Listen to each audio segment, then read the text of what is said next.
just like on that side. I can't explain what I believe when I look to you. I'll try when you were there. I'll find a place to hide.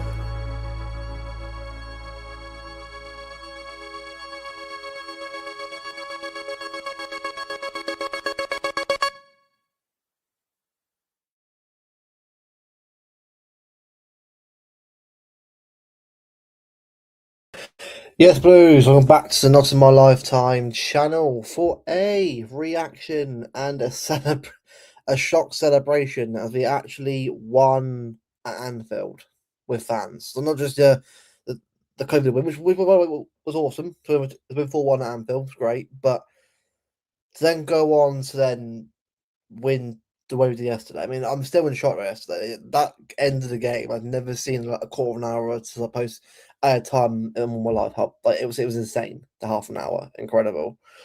I mean, obviously we'll get into it and we'll discuss it and sort of break it all down for everyone. Big up everyone. Obviously, anyone wants to sort of join and have a chat, feel free to let me know and I'll sort of send the link out.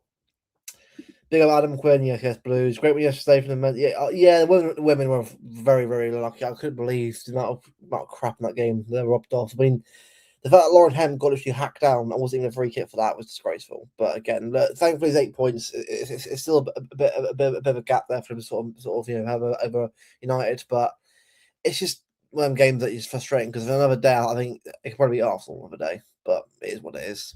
So you will be. Yeah, well, I'll Skelly, okay, for the ball. I like him. All right. All right. Big up, mate. I've been doing good, man. Bonjour, Anfield Conquerors. Yep, exactly. Anfield Conquerors. We finally did it. You know, finally after years of 1-0 losses, getting absolutely battered 3-0, 4-3. It's just nice to finally get a win over that. You know, win their fans. I mean, I couldn't care about that happening again. The fact we've finally done it is great in itself. Big up everyone in the chat. Yeah, hopefully, obviously, hopefully, we'll get them on again. I'm not sure, obviously, how busy they are tonight, obviously, but eventually, if it's not tonight, it'll be a show at some point. I'm sure I'll sort out them if they're around at some point. Big up, Steve. I've been doing good, mate. Big up, Calcs. Yes, a great win. Absolutely, yes. Also, yes, quick update as well. Yes, Bevo will be back on the 5th of March. He's having a bit of time out still, as you guys know. He'll be back doing, a stream. I'm not saying like he's back. I think he's got the moment with him at the moment, obviously, and I completely understand, obviously, especially him, obviously behind the scenes and obviously in his personal life, it's quite busy at the moment, and he'll actually go through with you into that a lot more on that stream. It's gonna be quite a more serious one. That one, it's not like nothing to worry about. It's just it's more of an understanding as to why he's obviously out of it at the moment, not obviously on LB streams right now as well. I'm just trying to sort of take some time out, obviously at the moment, But 5th of March, he'll back on again, chatting City, obviously chatting other stuff as well. So about a month to go, but yeah, just it's I know, yeah, holiday mode. Yeah, but I can't blame him. I think once you find out a lot more from him, you understand why he's not been on. But again, he'll be back on soon, which is good. Yeah, he's appreciate all the support from you guys. Massively appreciate obviously everything you guys sort of sent over and been sort of saying.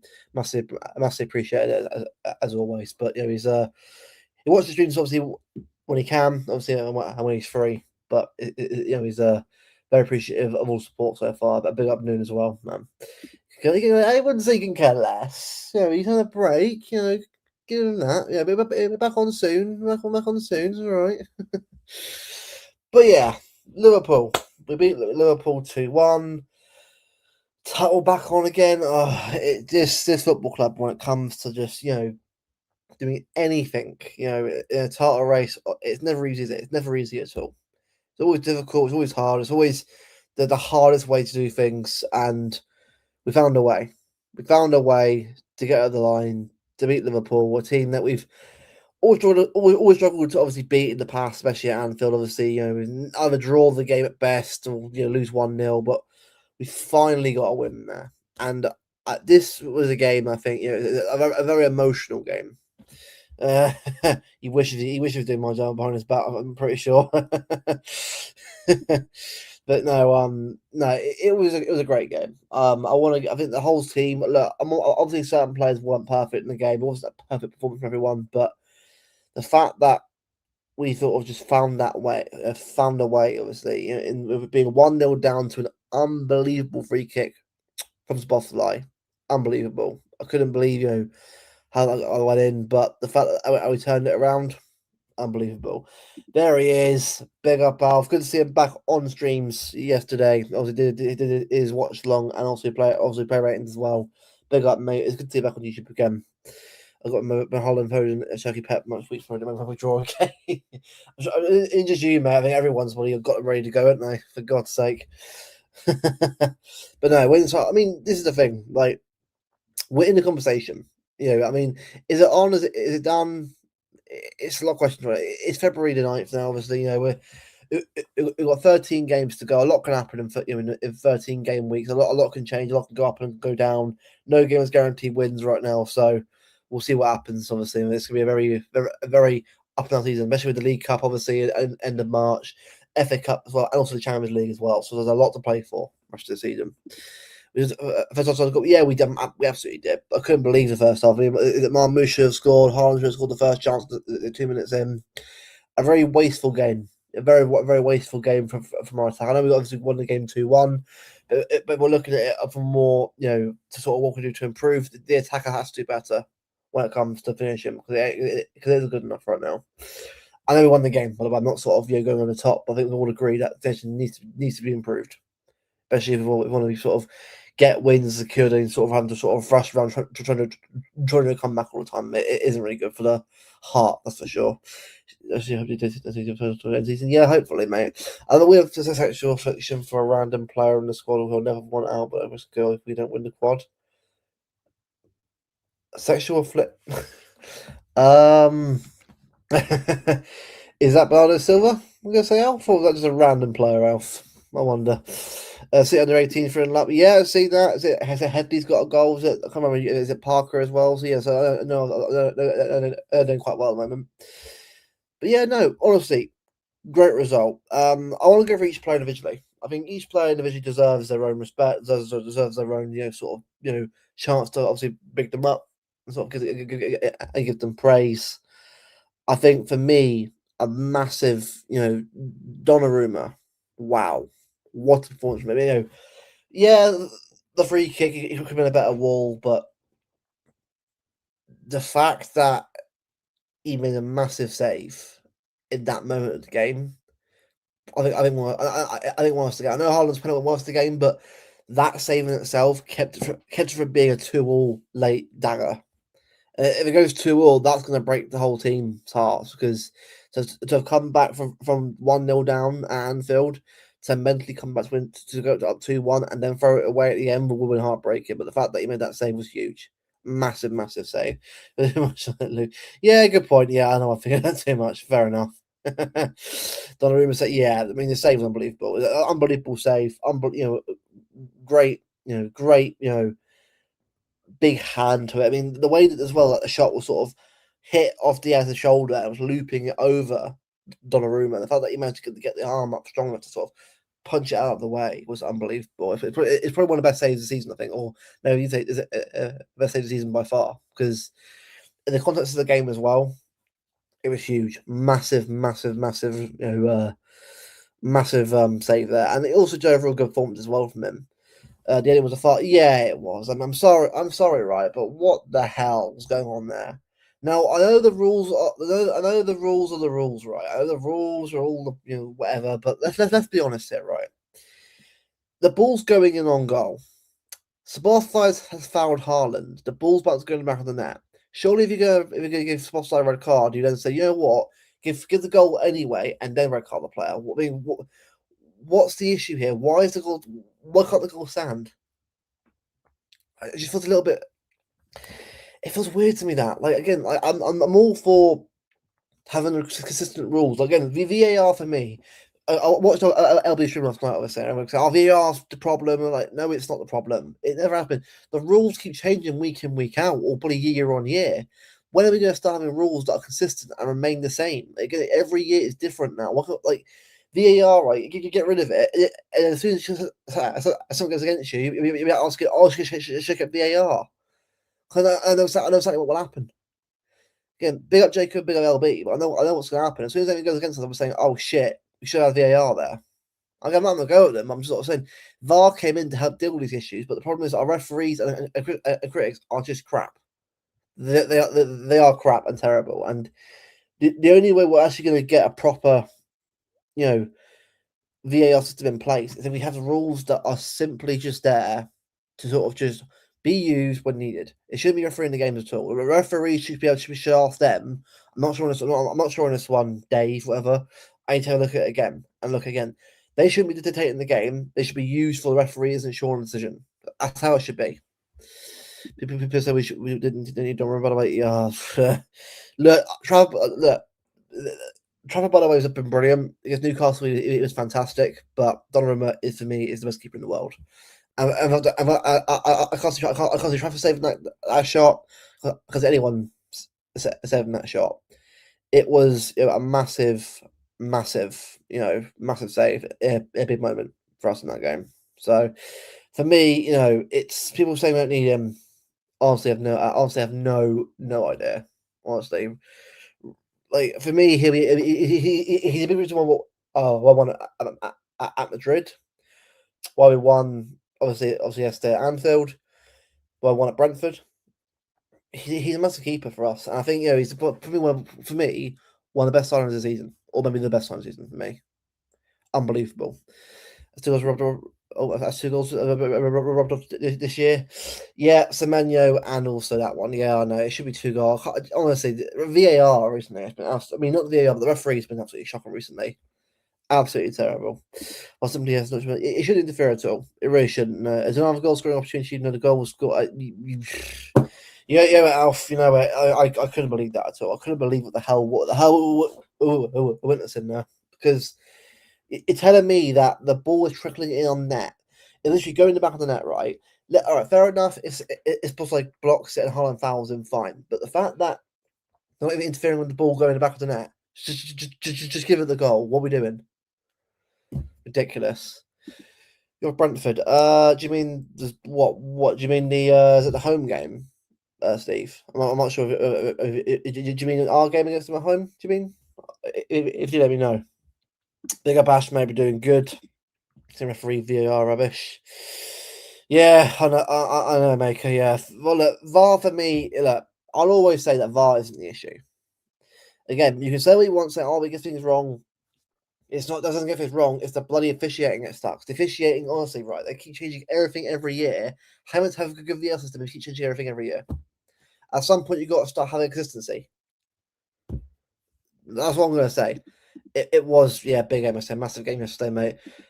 Yeah, formidable. Honestly, that's why for me, most of these streams now, I'm probably gonna just on YouTube now rather than X. Well, I used to be on X obviously beforehand, but I'm sticking to just YouTube now. X is even when we win games at times, it can be an absolute nightmare. So I'm enjoying a bit of time away from it. I mean, obviously, I got every now and again, sort of look at news and anyone that I sort of talk to, but apart from that, there's nothing really major anymore. Qualified best keeper in the world. You're ready for a World Cup victory. You wish, mate. England as well. Trafford. Trafford's going to carry England to the World Cup, mate. He says without any confidence at all in England, but then again, we've got Mark Gahey and John Stones. So hey, every chance, mate. And also, come on, Alf. You know that Donnarumma's best keeper in the world. You know who he is. Come on. It's just my mind. Mate, every week, isn't it? Week in, week out, back and forth, up and down, left, right. So honestly, it is absolutely crazy. Honestly, I've never seen a title race like this. I've never seen a title race like this. Just so intense, so insane, so up and down, drama, crazy. Yes. When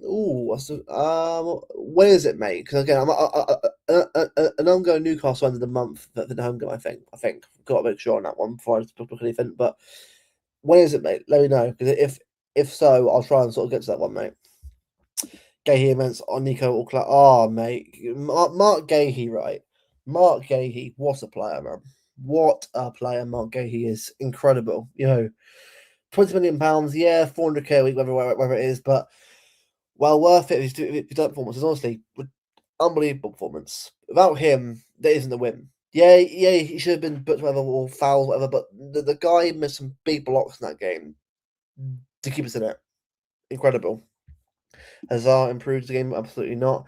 Well, it can improve the game if officials stop being stupid with it. But there we are. Big up Yasser, mate. Big up, man. I've been doing good. Well done, your win against Wolves, by the way. Is it Palmer, man? Palmer. Well, I watched the game back. I couldn't believe what Wolves doing from 2 penalties. I have no idea. Like the second one, pushing him over. Like what are we doing here? Like, I mean, Wolves will go down anyway. I mean, that's guaranteed at this point. But you can just see it, can't you? Like just how poor they are.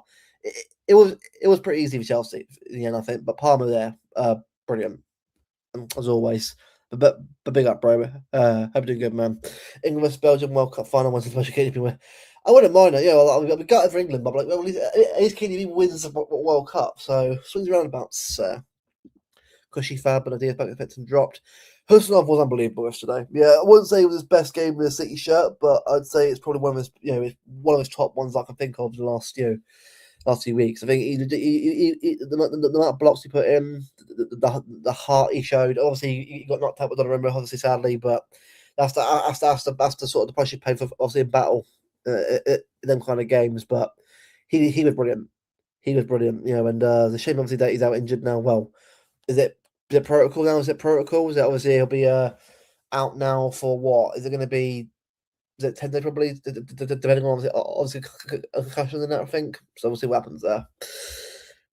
In UEFA U Champions League, McKennie left alone on not 11 players have slowed down. That's because of the reason the lost pitch became. Yeah. I mean, it's a shame. This is the thing in it with our youth team. Like when we get good players coming through, Pep will want to obviously give them a chance, and fair enough. But obviously, this well, obviously our next team will obviously come through the next year or so, and we'll start seeing the next players coming through. But I think McKay's a player that I can definitely see getting more opportunities in the next year or two, but it's obviously down to Pep.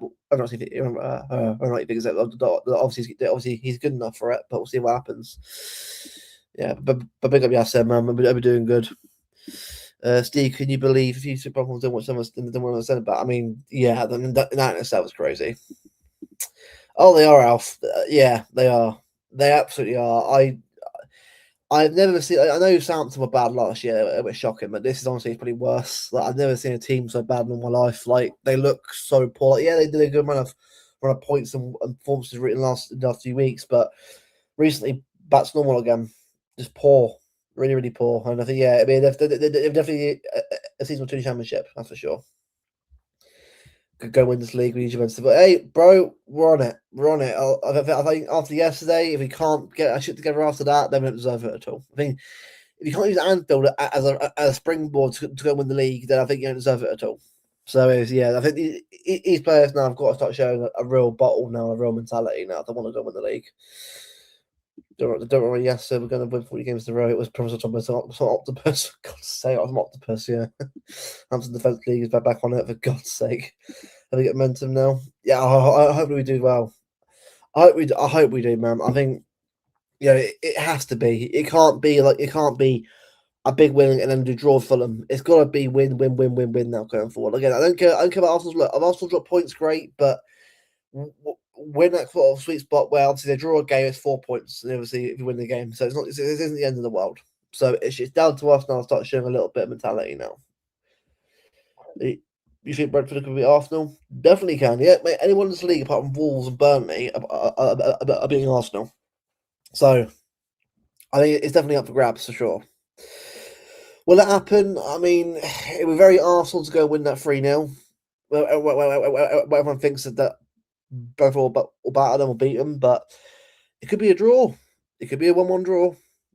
I've seen many things in football. So, yeah, it probably was a draw. See the thing if we know Stones actually can play back-to-back games, since we should move them on. Go for Gay. He's also with Diaz got injuries. Yeah, I mean, I get that. Football, I get that. I think it's definitely it was one of the ones where I think it's obviously a down if you do, down if you don't situation. Obviously, we obviously got a player in because of injuries. I think obviously it's quite tough for us, but I think in the summer I can see both leaving I think both will leave. I can see Vito Hayes being the player sort of come back into the squad and be a squad player, but we'll see what happens there. Hoping Haaland can get another mad run, score a run of that Anfield goal.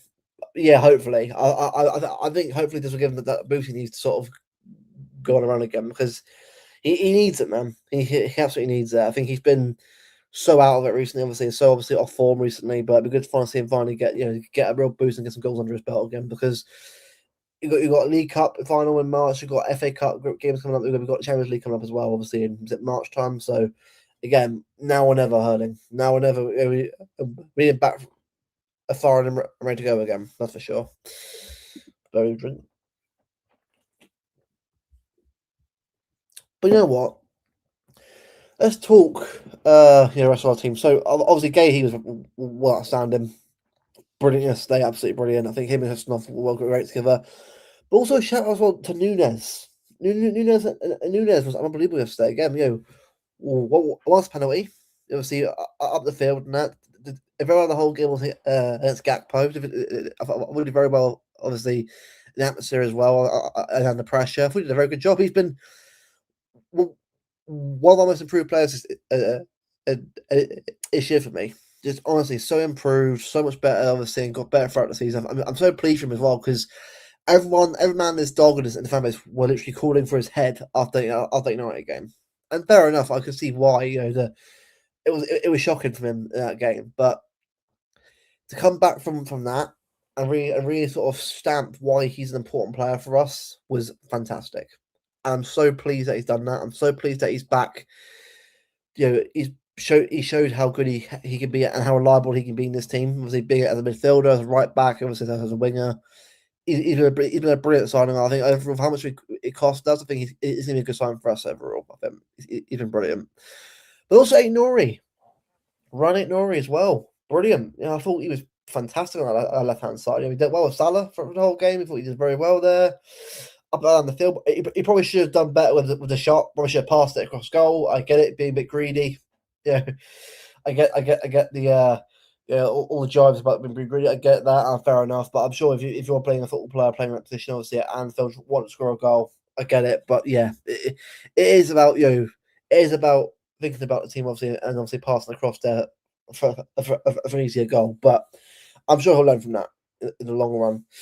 2 City wins, 2 Arsenal draws. Boom. Well, exactly. Yeah, that's why I'm not sort of get what we got to do now. It's take it game by game. It's very easy to sort of think about the fixtures and think about where we are in the league and that. I think all this stuff, but at the moment we're in a very good spot. At the moment, I think a good game coming up. I'll show the fixtures really well. We'll sort of share the screen and have a chat about it. Big up the chat as well. Obviously, if you're new, leave a like as well if you're new. Subscribe if you're new as well. On the road to 1.4k ASAP. So, 4 games to go this month. Fulham at home, Salford at home, Newcastle at home, and Leeds away. So, for me, there should be 4 wins. If you're being serious, there should be 4 wins. Like Fulham are a decent team, but we should be beating them at home. Salford, we should beat them anyway. Newcastle at home. Newcastle are out of form right now on Eddie Howe. For me, should be a win. Leeds away. Yeah, Ellenborough is a difficult place to go to, but I think we should get the win there anyway. This should be, 1, 2. It should be 9 points out of 9 for us here. And obviously a 5th round place next, obviously, past Salford. So this should be a very routine few games here. If it's not, then there's issues in there. There's a massive issues here. See, we need to also lose at least 1 game in this few game. Well, we'll see what happens. I think it happened. 8-0 o'clock should pass. Yeah, he should have passed. Yeah, it was brilliant. Brilliant performance overall, but yeah, great. He should have passed the ball. Is it definitely easier run and not like, yeah, we do. Alf, we do. But I think for me, it's like I'm always going to assume Arsenal win their games. In a title race, always assume the other team win their games. If they don't, it's a bonus. Because if you're hate watching, you're going to get disappointed. Obviously, now and again, you might get a little boost and a laugh every now and again. But you can't go in thinking it's going to happen. Like, obviously, if it does, great. But you've got to assume that the other team will win their game. And if they don't, great. But, otherwise you go mad. Otherwise, you will have to go absolutely mad. I'm wishing for a bit of a concern moment because you can see Haaland getting tired. Yeah. I mean, Omar, for me, right, he should have done a lot better in that game. Like, Was he bad? No. Was he great? No. He's just got at least two, I think, that game. I don't know how he didn't score two in that game at all. I think, for him, like, this is why we need him as well. I mean, we need him and Haaland both firing here. It can't just be one player or one player form, one player out. It has to be both players on form. Not just one player doing really well, one player out of it. It's got to be both you guys on form. And Semenyo as well. Obviously, Semenyo obviously did very well. With Starfield, obviously wasn't well, I wouldn't say he was terrible against Liverpool, but I wouldn't say he was great either. Again, playing a very opposition of where he usually would be. Yeah, I just thought it wasn't really where I imagined he would play normally, but it is what it is. Man City 4, Fulham 1, Scotland to Liverpool 2, Brentford. Yeah, it could happen. It could happen, SPO. It could happen, but we'll see. Like anything though, like in football, obviously everything can happen. And that's the thing. Everything can happen, obviously, and that's why we've got to sort of make sure that we get a win on Wednesday. We can't take for granted that there's a guaranteed win. Every game is Haaland's league, so you have to go for it. Much better without Haaland. Well, this is the thing. I think it can work together, but they've got to start showing that together rather than just being one off, one out, one in. Like it has to be a bit more connection there. The remote looks like Kusanov, but around knee, Kusanov okay. I think it'll be alright. I think it'll be okay. I think obviously it's a collision, so it is what it is. Obviously, you can't help what happens in games like that situation, but I think it'll be alright. I think we should focus a few predictions for sure. If we do, I reckon yeah, I think so too. I think as long as we get to those points by them games, great. Like we can't go in there assuming that will happen. Because if you assume that everyone's going to go out your way, it can happen you very quickly in football. So for me, it has to be about ensuring that we get the 3 points in every game coming up. End February on a high, don't end it on a low. That's for sure. Need more goals now. Absolutely need more goals, mate. Absolutely 100%. I'm much better at home versus away. He does, but obviously away from. But that's basically good enough. It has to be home and away. It can't just be one home. It can't just be a home player. He both sides of fixtures obviously are playing well. Can't just be one side. You know what I mean? Let's see if anyone's around at all moment. Let's have a look. Was it yesterday? Most paper moment. Yeah, so for me, these games here, it's just about winning the games. Like I know obviously we've got more games come up anyway. Obviously, never just one big game, but I feel like it's too easy to sort of start worrying so much about about the big ones in March. I mean, right now, obviously, these games come up here are massive. These 4 games here can sort of dictate where we'll be in the Premier League FA Cup. So I want to be in competitions for the rest of the season because we've got every chance of obviously of at least win something this year. Carabao Cup will always be great, but Premier League as well would be great. Well, just win something this year. End the year with something obviously in the cabinet minimum. Big up win, mate. I'll be doing good. Cito's goes to the part again. Yeah, absolutely, mate. And twice, obviously, for the first time since 37, we've finally got a double over Liverpool. Unbelievable. 9th, so that was before I was born, my mum and dad were born, even my nan and granddad were born. It was mad. It's even for them. That's just how mad that is. Osborne's back home. Yeah, he's back home again. Obviously, but for Fulham this time, we should see how that goes. I know obviously he's been off the bench once for Fulham since he's been there, so he hasn't really played very much yet. But we'll see what happens obviously on Wednesday. Oh, big up Dash, mate. If you want to join Dash, let me know, mate. Yeah, let me know. But yeah, no, I just think for me, it's all about the 3 points. Fulham 3 points, Salford get the win, Newcastle 3 points, Leeds obviously get the win. But let's glaze more on this Anfield humbling. I mean, brilliant. Just for me, Rodri as well. Like Rodri for me was, I think, first half back to that prime Rodri performance. I was second half, obviously, that's good. I wouldn't say I think it's definitely a little decline now. He's not back to his full best throughout the whole game yet, but he showed more confidence in himself, which is a real positive. I think that's massive. To have someone like him back playing a bit more on playing, obviously, obviously more week in, week out, it's going to be a massive help. Yeah, that's for sure. Just bear with me. Bear with me. I'm just going to invite Dars quickly. Smash likes if you're new people as well. Smash likes if you're new. Try to get this on. Hide that. Bear with me. Bear with me, people. Big up you guys.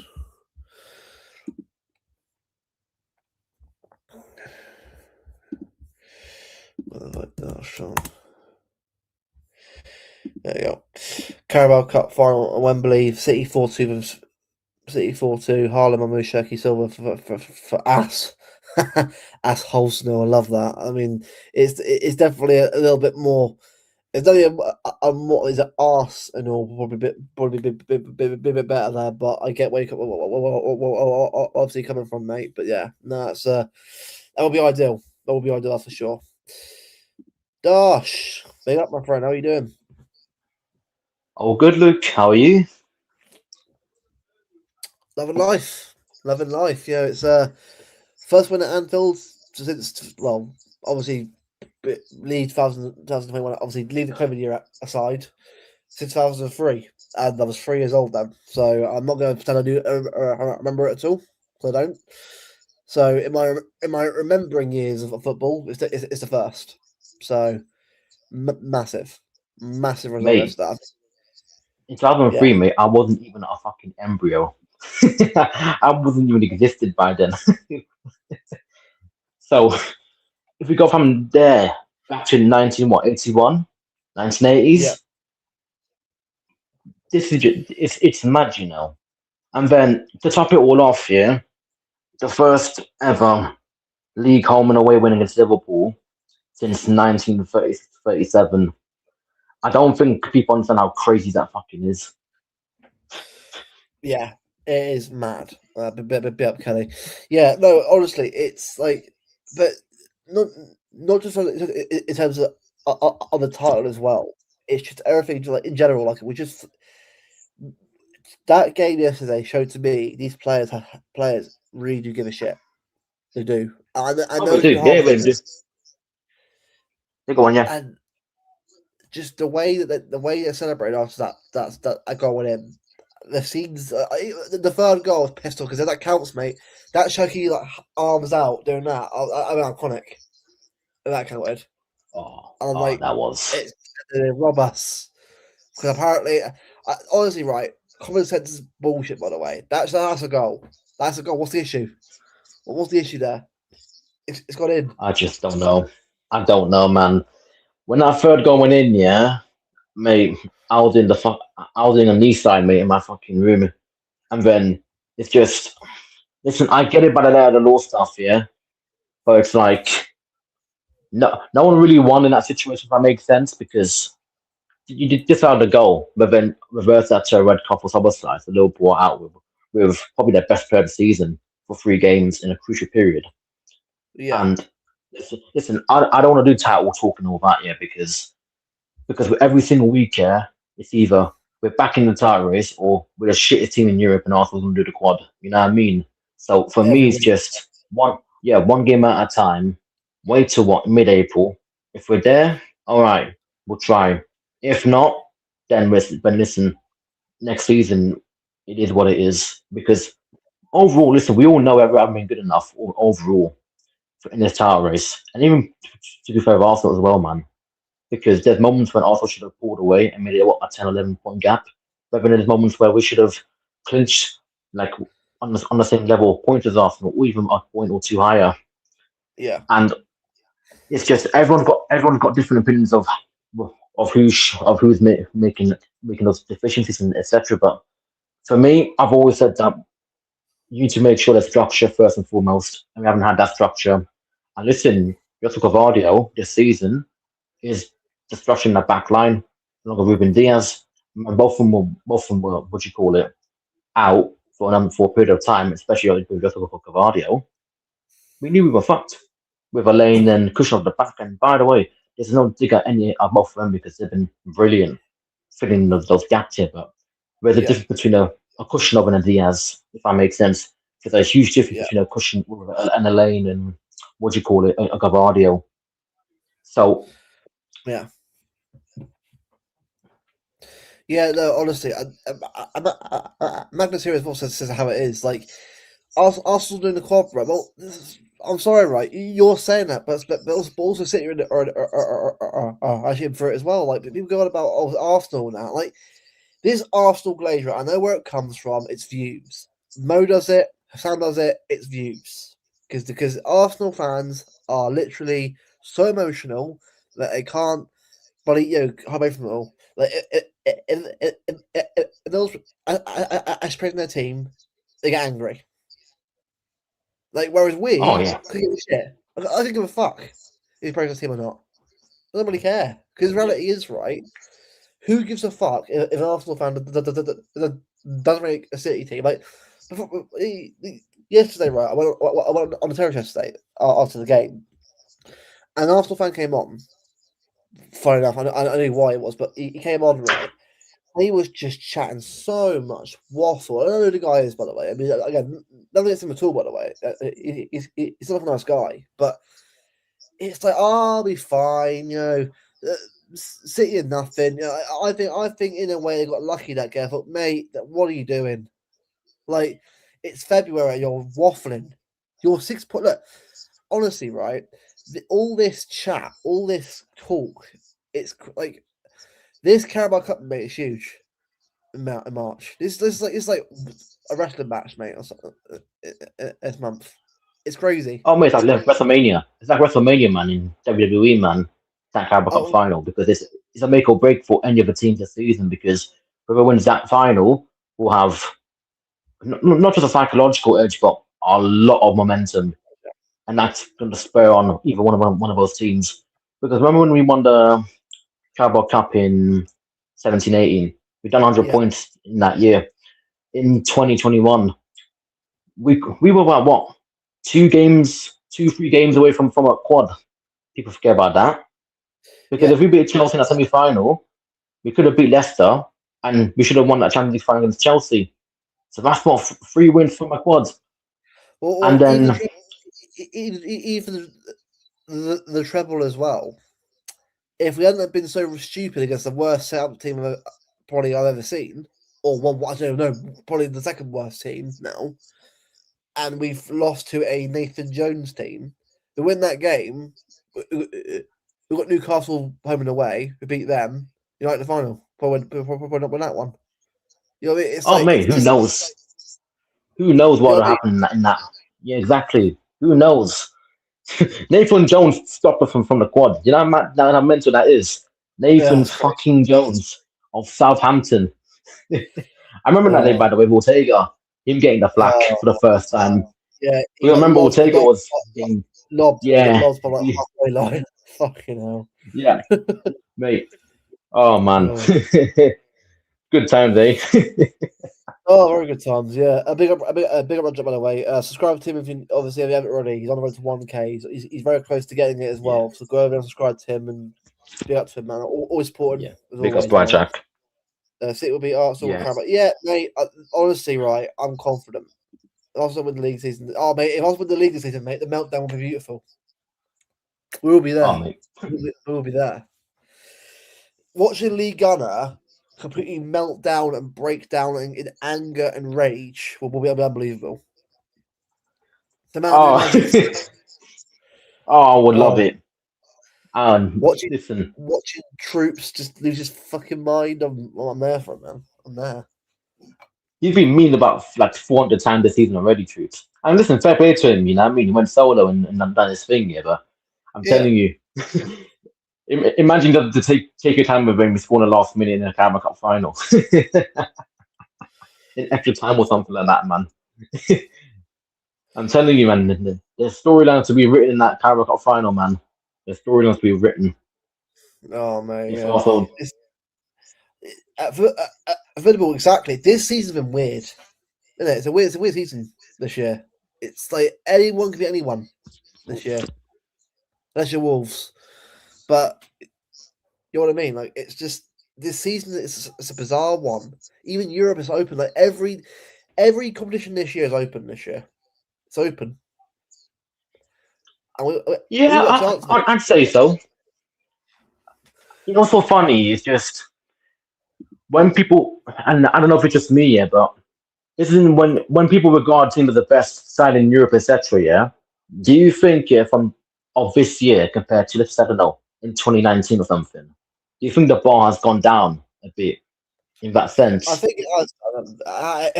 It has a little bit, I think, but I think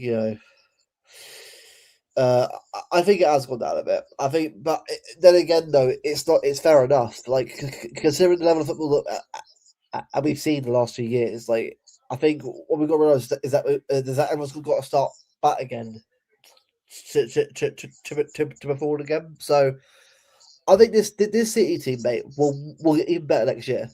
It will. It will definitely get better next year because I really can't see how, like obviously the summer will we change again, players out, players in, again. It will be, but it's the fact that Bernardo Silva for me, right? I mean, I'll say as it is. I don't think he should leave yet. I think I Mm. think I think I think one more year. I know this is a bit crazy, but this season I've watched him, mate, as captain, right? I'm thinking he still have more to give. I think. Again, I could be looking at through like a glaze, you know, blue tinted eyes. Fair enough, but I just feel like maybe it's just if we let him go now, is it too early? Would you say or what I time? it's just, well, first and foremost, yeah, on your transfer window thing, yeah, about sexes, etc. I Yeah, think I don't think it's a guarantee that will be better. I think it depends on the profiles, yeah, we get whether it links with the squad right now and the right players that we have. There's always we got a mismatch in terms of we got players that are possession based and some players that are transition based, and that's up to Rihanna to identify it because it's a crucial period, man. Secondly, Bernardo Silva, which links to all of our transfer activity. In the last month here, he's probably been our player of the month for me. yeah, In a very greyish time where we think where we're going on a run and then it has not gone to plan what we wanted to do, and he's been that constant theme where it's like he's still not just an engineer, but he's taking accountability for some of the stuff on the upfield as well. And I think that's gone a bit under noticed, if that makes sense. Because, for example, that movement against Liverpool for that goal, usually you'd expect someone like Reinders, for example, to do that. Someone been doing it in the past. Someone like Foden, etc. You don't really expect Ronaldo able to be in those positions. But he took accountability and knew that. That cross from, I think it was Cherky or Nunez, where it went to Haaland's 50p head and it flipped over. He took accountability for that. With even some other circumstances where we scored goals and he's been a big part of that as well in the last month. So I just don't know, man, because 1 minute, yeah, I'm like, yeah, I think he's got to go for his own sake. Have him have the best time at Benfica. But then I'm like, shall I just keep him for 1 more year and do like a little, like a Fernandinho role where yeah, he was like a grandparent for the football club and he was coming onto the pitch here and there for minutes, etc. To what's it called? Go by what's that word? Um, edge out certain games, 1-0, 2-1, etc.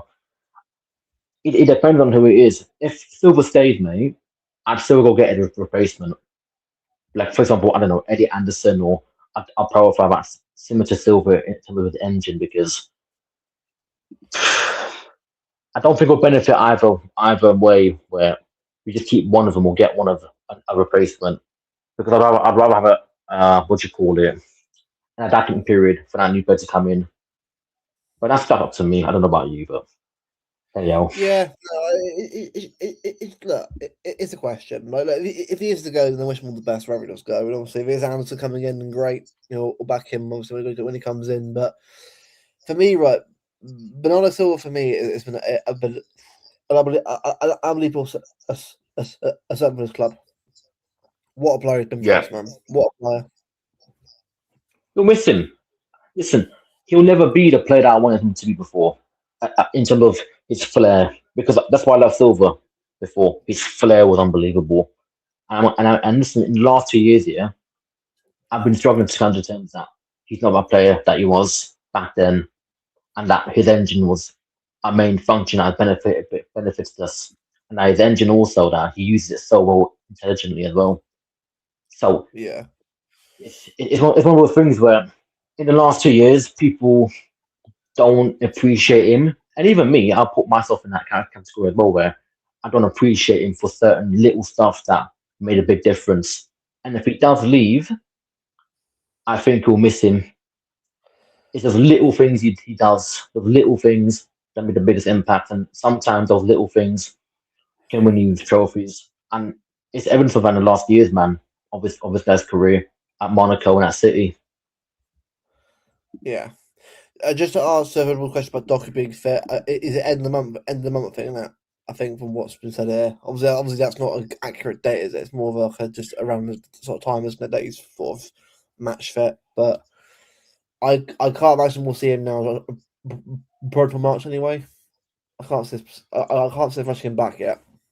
There's no point. Doku, Pep Lillard said 18-ish days in the last precedent, the last week before, so maybe a week or two, but it depends on what you want to do with Doku because he's been spanned up again. Yeah, So yeah. maybe they want to Big take up another Martin. week or so for resting period. So it depends on Evening, what they man. do with Doku. Evening. Evening, man. Whoa. Big up Yeah. Martin, mate. We're doing good, man. We're doing Correction. good. Big up Martin. Big up.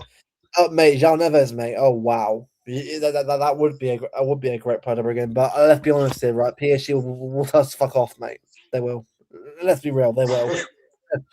Can I have Neves? No. Can I have Vitinha? No. It doesn't matter how much. Like the amount of money that we would need for that is unbelievable.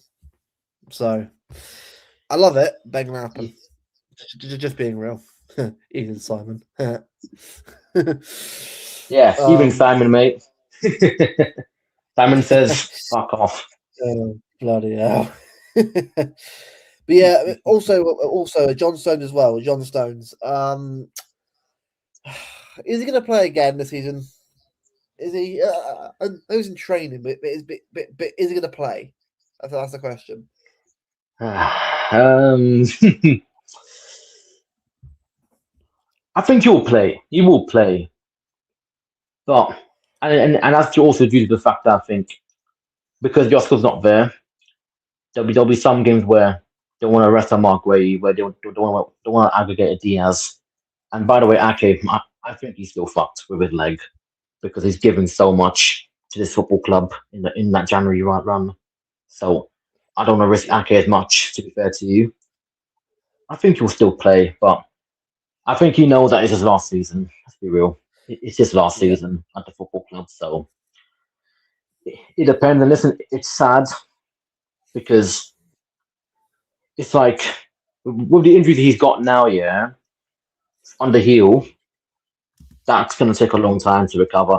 He can still play with it, obviously. He can still play with it on the last second chance, but he'll need a lot more recovery time on that one. And whether it's life permanent or not, I just don't know, man. So Yeah, well, look, up I to mean, it, man. it is what it is. It is what it. I think like anything, I can't see having a fit squad now. I mean, even if Vardio was to come back from injury, unless they made UCL final, I can't see it happening. For that, I think Vardio's done this season. He's done, sadly. It was a shame. Mate, I wouldn't listen. I wouldn't play Josko in the. It might sound magic, but I'd rather rest Josko for next season because Yeah, even if you reach the Champions League final, I don't want to risk him because it is a big injury with that one. Even the World Cup, I don't want to risk him for those tournaments, man. And it's just risky, man. You know what I mean? For me, he's the best ball playing centre back we've got in the league. For me, he's the best. He's what he can do on and off the ball is it's quite rare for some centre backs to do, man. And he makes us tick so much. So I was hoping for the best with Joshua Cavadio, man, because he is a massive loss, and I don't want to aggravate it too much any further. To be fair, I'm speaking with them. Yeah. yeah. Yeah, no, I mean, will Cover play? Like, will he get a chance? Um, Reckon? I think he's already back in training. I think cover. So I think around March time he'll probably be on the bench. But you never know with Kovacic because he's been one of those players where we expect him to be our third holding midfielder, if that makes sense, at the start of the season. Yeah. Because we've got Nico and Rodri, but because Rodri took a bit more time, yeah. Nico was spammed out, and it would be nice to have Cover there to have that rotation, but he was not there because of that surgery. So I think with Cover, we'll see in around like what March time to see what happens. But I like him back sooner to be fair to you, because he's still useful man in midfield when you need him, especially when he pops it Yeah. off and has that ball retention. So yeah. Well, this one thing. I think like Mark said yesterday, right? It's all about one game at a time, because at Yeah. the moment, right? It's very easy to get carried away about the game of March, about playing Arsenal. We're not there yet. We're about a month away from that game. You know, we've got many games to come. Obviously, what was it? I mean, we've got Fulham, Salford, Newcastle, Leeds, plus Forest, West Ham, and probably another FA Cup game in there as well, and another UCL game as well, and probably in there as well. There's more to come before this game here. Way more to come, and it's way too early to Yeah. start. Thinking stuff yet for me. Way too early. Yeah. It's exact. It sounds boring what we're saying right now, yeah, but it's just something that we have to just get used to, one game at a time. It Yeah, sounds boring to people, but it has to be the case because look, we don't have any luxuries to go ahead, yeah, and look at other teams and say, we can just we don't have to worry about this game because we know we'll beat them because of X, Y, and Z. We can't do that now because we're not in that position. So every game's got to be taken seriously, unless it's Burnley, in my opinion, because if you can't beat Burnley comfortably, then you've got some problems. That's for sure. yeah. Look, I say it's boring, but the thing is, we're fans that have seen it before. We know what it's like to be in these races, right? It's very one game very rotten attention span. Yeah, well, Alf, you know what it's like, Alf. It's one game at a time. You can't look ahead to the Arsenal game. You got about Fulham next at Salford. The boring games. We have to count towards a league title win potentially. It's boring as fuck, but you have to do it. But, Big up, but Alf. yeah, but you know what I mean, right? It sounds boring, but it's true. Like if you start looking at Arsenal here before you've got the rest of the games before that, you're screwed because Yep. these games here, right, could again for me, winning all four of these games is huge for our season because I think for me, being the FA Cup as well long term as well is good because it gives us more games to play as well, and rotate players as well, and keep us match fit. So, and also that break as well, a week break between games is big. By the way, massive break. Just go to the players as well. Yeah. Hopefully, use it well. To be fair to you, because obviously after Salford, yeah. Well, actually, isn't it? Hold a minute. You've got Salford, you've got Newcastle, you've got Leeds. There's basically 2 weeks where they're gonna have time to rest. Yeah. So, and then March, if you go on March, then that'll be what, every 3 days you got a game or something like that. Then one, This is the oh thing. Right. Let's assume this Saturday, the 7th will probably be FA Cup game, I imagine. yeah, I imagine. I can see it happening. Yeah. Then I reckon UCL will be here. Okay. So it depends, doesn't it? It depends on what's next. Yeah. But yeah. Because I think that we know it, Dash, right? It's very difficult to sort of tell how many games you got left because a lot can happen. Yeah. Like for me, around March time, you start seeing where you're going to be. long term. It's way too early to start sort of panicking. Oh shit! But it's going to be UCL one. This one, it's way too early. It's not doing that shit because if you start assuming you're going to be playing, you get confused about how many games you've got left. Like again, for me, March, April, May is where it really starts to kick into high gear. For me, Yeah. February is like the last few games you've got before the run starts. Like March onwards is where it really begins in high gear. Because at this point, every game is must win. At that point, so if anything you want, it's crazy.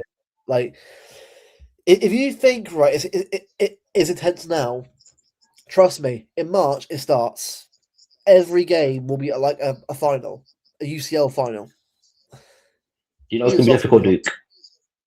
What's that? That West Ham game, 12:30, is gonna be absolutely difficult because crazy. West Ham, I know what relegation battle. Then relegation teams in March, April, May, they're going to be turning up the gears, and so will we. Obviously, we will do that as well. Knowing the history of the last 7-8 years, what we've done in tire races, and even without the tire race itself, we've gone into good gear. So West Ham for me is going to be the tricky battle. Maybe not Nottingham Forest, depending on where they are, but West Ham will definitely be the hardest game in terms of in the Premier League of that March period. So yeah, exactly. I'm very excited for it. I'm nervous, but excited for it as always. I think for me, being this like last year, mate, being out of it, it was quite sad because Carabao Cup was done early on. FA Cup will obviously I think sort of win. The UCL ended around this time, didn't it? This time last year. It was a really quiet year last year. End of year last year. Really quiet. Last year was just, how do I put it? It didn't feel like this, and I know I'm gonna get killed for this, but it didn't look like the seat of old where we're competing on all fronts, if that makes sense. Because we got knocked out of the Champions League that early. The Carabao Cup, obviously, I think we got knocked out 2 for Tottenham, 2-1 at Tottenham Stadium. So we didn't have our day in Wembley then. We got the FA Cup, which obviously down for that year, but obviously it didn't end well. What happened against Palace, that's for sure. So the mood was just it wasn't until the Kevin De Bruyne celebrations happened and his memorial and all that happened at Bournemouth. I don't think it was the best. So I think this season they'd be looking at that and thinking last season the end wasn't that great in terms of results wise for what we wanted to do in the FA Cup. But I think like this time around we'll try and get something done. And listen, you gotta hope. You know what I mean? You've gotta hope. Yeah, exactly. A big up out, by the way. I've got to go now. I've got to wake up early tomorrow because I've got meetings. So I can't work from home today. Man, bring back the 2 meetings, man. Yeah, I know, man. Bring back the what work from home stuff, man. But big up, mate. It's good to have you back on the show on YouTube again. And I don't know, obviously, you've been out recently, but big up to you, obviously, having sort of being out for a bit, but also coming back and being on YouTube again, man. So it's good to have you back on the community again. And it's 5-0, mate. I'm happy with that. Absolutely, a clean sheet and a win. Absolutely would love that. Right, bear with me. I've got some more guests here. Big up Martin. Also big up Cokes. Hello, guys. Big up, guys. Here comes the 3-hour panel show. No. Oh God. Bernardo Silva running down the wing. Silva. Great game yesterday. Great. He had a great game yesterday. There's no need for that, Luke. What you rattling the for already? I'm rattling anyone. I'm being nice. I put my hands up when it's due. I put my hands up. I don't keep. I may have agendas, but I give credit where it's due. Unlike some other people. Just saying. And if you wanted more context to that, go listen to my post-game show. Tell you, that Josko Gavardio, that Gavardio's a right ugly little bastard, and he can't defend. Tell you what. Oh, I forgot about him. Haven't seen him in months. He's gone. Oh, bloody hell. I like the loyalty, Cal. I like the loyalty there. He's not been in my thoughts for a while. You want some real... Wow. Big up, Steve. You want the real Kels? You want the real Kels coming up? Oh God. Nobody say a word about my Ballon d'Or winner, Rodrigo Cascante Hernandez. Hey, you picked out his entire government name. Rodrigo. He was brilliant. If that's Rodri at 80%, give him the contract tomorrow. Give him the contract right now. Give him the contract. I am very impressed with how he's not as good as Nico G though. Not as good as Nico J. Apparently. Someday we're gonna get my Nico G Rodri. Someday.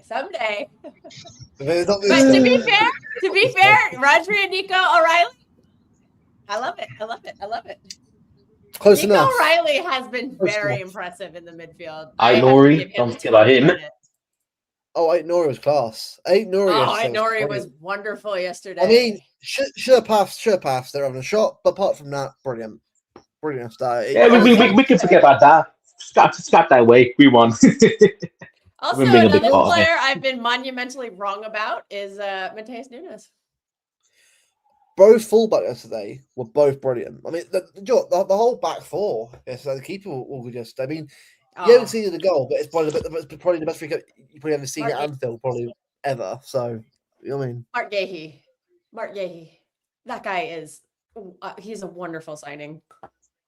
Absolutely wonderful. Honestly, I gave up on it. I didn't think it was going to happen. He was brilliant yesterday. I really enjoyed that. We've only seen him 3 times. That guy has beat Liverpool 4 times this season. That is impressive. And the price tag, by the way. Pay him some more. 400k a week. Why not? He's Cal wearing glasses. Yeah, they're just computer glasses. I wear glasses when I work. I'm already smart enough. I don't need glasses. I'm just gonna say, welcome to the 4-eyed world. No. I don't need them to see. They're just blue light glasses. I'm not part of it, by the way. I hate that's for you 3. Dash, have you talked about what we spoke about privately yesterday? Discussed what? I don't mind. No, don't. You know, Mark, we do have a private chat. You can put that I was just wondering if we were allowed to go down that road today, rather than. I know yesterday we weren't allowed. Okay. Yeah, not today. We'll just let the mood keep on increasing. You know what I mean? Because just glazing everyone. Just continue with that. Well, apparently, Liverpool didn't try yesterday, is what I've just been told. So that's why we won. Oh, for fuck's sakes! They didn't try, but they're nonstop crying about. Everyone says I keep hearing the crying about how Salah should have gotten a penalty. Like Bernardo did something that he should have gotten a penalty. No, Cal. He should have been sent off. Well, what are we talking about here? Cal, it's not even Liverpool fans. The Liverpool fans are actually agreeing with City fans at the minute. It's the other lot who are saying Liverpool gave up. I'm like, and even the Liverpool fans are like, no, we didn't. We just got beat by the better team. Move on. The Arsenal fans are like going into proper over. Unless, and I'm sorry to sound vulgar, unless I bend over, spread my cheeks for Arsenal, there is nothing ever going to happen. These Arsenal fans have gone to a new level of audacity. They've gone to a new level. Show. I have not listened to that stream yet, but they really have gone to a new level of audacity. Yeah. Apparently, they're still 9 points clear. Okay, well, they need some math. They need to learn math. I'm terrible at math, and I can count. It's actually 6. And United. Don't give Arsenal fans. My God, have United fans won a few games? They're all out the caves now. Oh, that is. I'm telling you, they are 1 win. They're 1 win away from saying they're in the title race. I promise you now, they're 1 win away from the title race coming out. Title charge. They think they're gonna finish ahead of us. If ends the title race, mate, we should be winning the quad then. What are we doing here? Yeah. Oh no, well, Dash, I just said that. I said, well, technically, if Arsenal are on for a quad, so is City then. My God, you thought I'd just given some sort of disease to people the way that got done. And I was only joking. I'm like, okay. They must have think you're giving them leprosy, Martin. You know what I mean? Or the black death still. Apparently, the cup final's done with. We shouldn't turn up. That's lost. Yeah, Titles won. Champions League's won. I can't. Yeah, that parade's going to be epic. They should go put their seats out now so that they have, their spot saved. That's what we do. We have parades here in my little home. We have a parade once a year to celebrate right?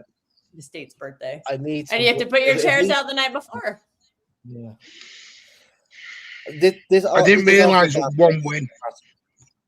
I didn't realize one win would rattle them so much. Yeah, especially Anfield, mate. Somewhere they can't seem to win, and that's apparently our problem. Right. Oh, and this is the other one.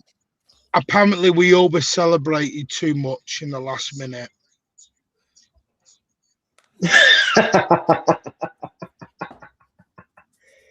Luke, you deleted that comment before I could finish reading it. Yeah. I said no. Witch, and then I was like, wait, what? You celebrate draws. We celebrate last minute winners at Anfield. There's a big difference here. I just wanted to see how bad it got. Because you never know. It could have been an LOL. Yeah.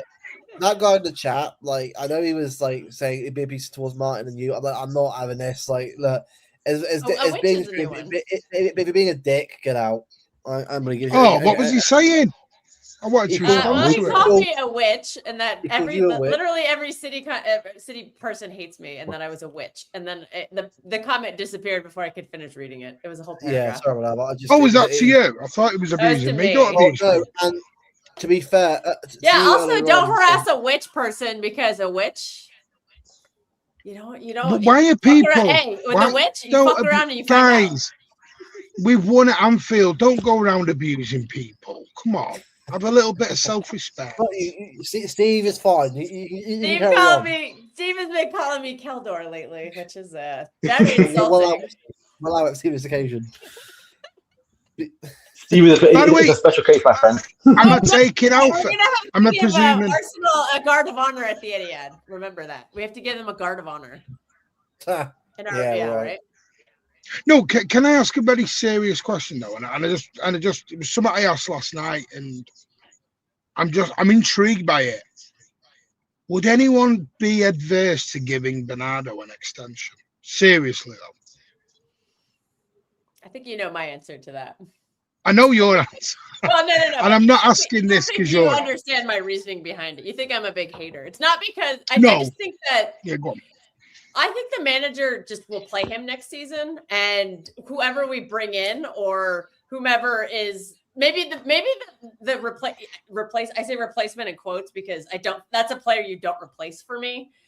Whoever that body is, though, that's going to come in, I think they need to play, and I'm worried that Pep will just continue to play him, and the new player just can't get their feet wet. They can't learn.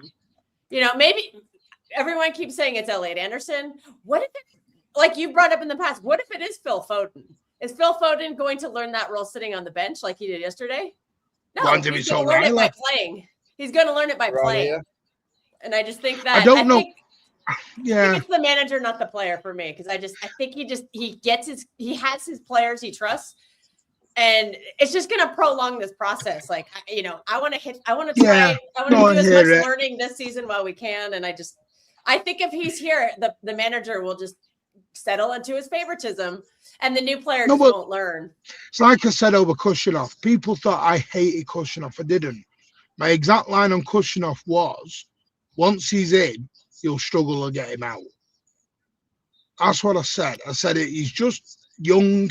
He's learning. It'll take time. I said, but when he's in, he'll be phenomenal. And Pep said it yesterday. He was phenomenal. And you can't say he hasn't been.